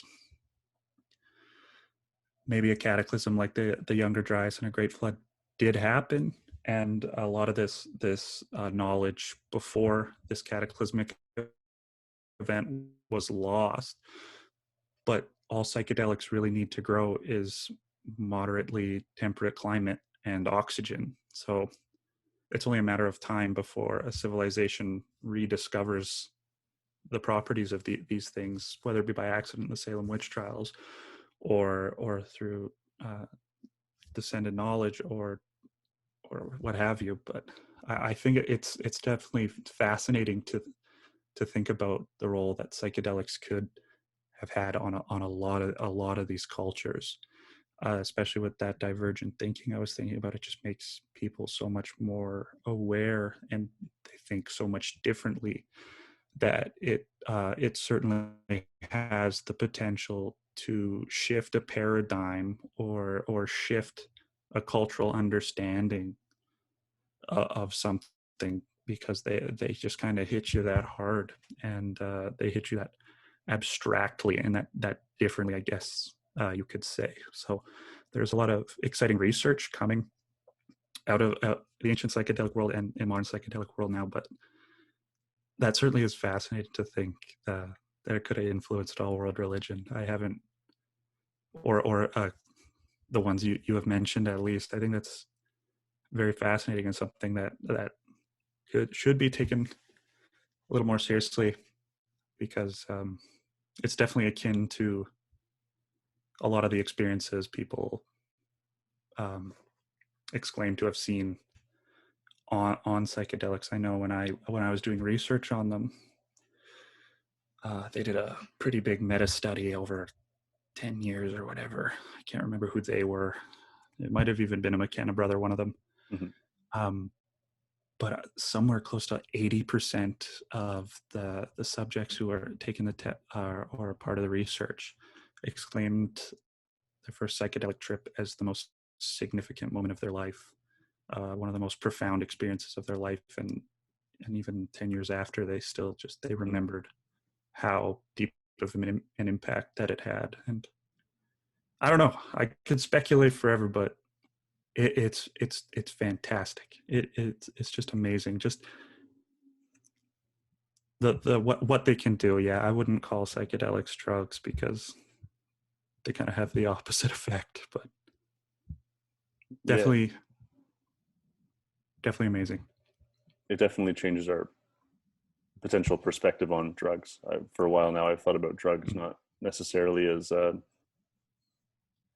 substance with a negative connotation, but the things that you put into your body. So the food that you eat could Yes. be a drug, and things that alter fair or enough. impact your neurochemistry and your physiology. The paper that you're referring to is a Roland Griffith paper where the meta study is looking at, like you said, it's asking people where you would rank this in your experiences, and the Yes. majority of the people ranked it within the top 5 experiences of their life, and that includes experiences such as the birth of a child, wedding days, things like that. So obviously, it's a unbelievably consequential experience, and it has vast Yes, impacts over time. undeniably. One more thing I want to, the Murarescu research is, I think, a good start. He's definitely he's very cautious with what he says, is that he's actually never done psychedelics, interestingly enough. He wanted to do all of his research without doing psychedelics, so that he had a more objective look into things, which I thought was admirable. Fair enough. Yeah. That is fair. Yes. Yeah. And so he's pretty careful with saying that it's not all of this is conclusive. There's now more research being done by archaeochemists where they're able to go in and they'll take terracotta that was supposedly held sacraments, and they'll actually analyze what substances were held in there to understand what people were actually drinking. So there's some cool evidence in there. Fascinating. And yeah, more on the cultural mythos perspective, there are very cool similarities between a indigenous band in the Mississippian River Basin, where there's a hand, and it would be the same as Orion's belt. So so it's the same constellation as Orion's belt, and in the center is the eye, but it's not actually an eye, it's a portal into the netherworld.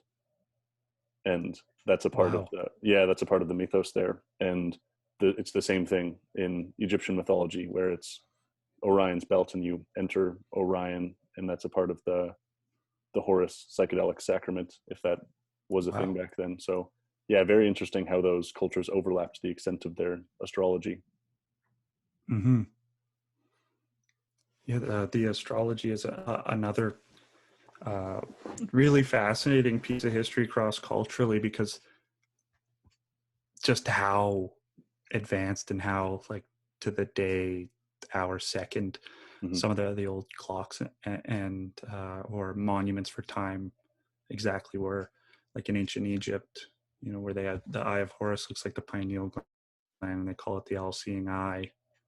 Definitely super interesting, because when pineal gland stimulated by DMT, people have explained it as something completely transcendent, and they're aware of the whole universe and their place in it at the same time. But then just the pyramids are their own marvel outright, but just as calendars as well. The helical rising of Sirius over one of the pyramids. So the star Sirius rises directly above one of the pyramids every 365.25 days. Mm-hmm. And then in Tikal in Guatemala, where that's where that Mayan calendar 2012 stuff came. Mm-hmm. All it was the resetting of the calendar and moving on to a next age.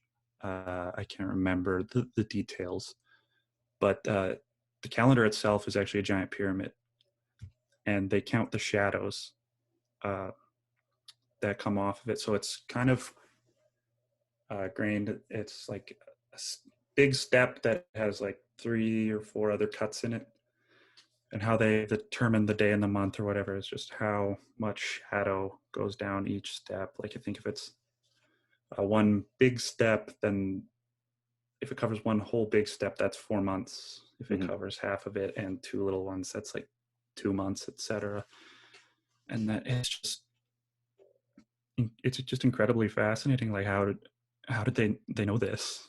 And I'm not speculating aliens or absolutely anything, because I think we should give a lot more respect to these ancient cultures, they were much more aware of certain things than we are even today, and that's entirely possible that it could be because of how prominent psychedelics were in a lot of their religious and cultural practices. And I think that's just fascinating, and just the conclusions they were able to make based on that, and how they understood the world before even stepping into that realm certainly would have altered how they saw the world coming out of that realm in ways that are different and then more different than to how we see it today. Mm-hmm.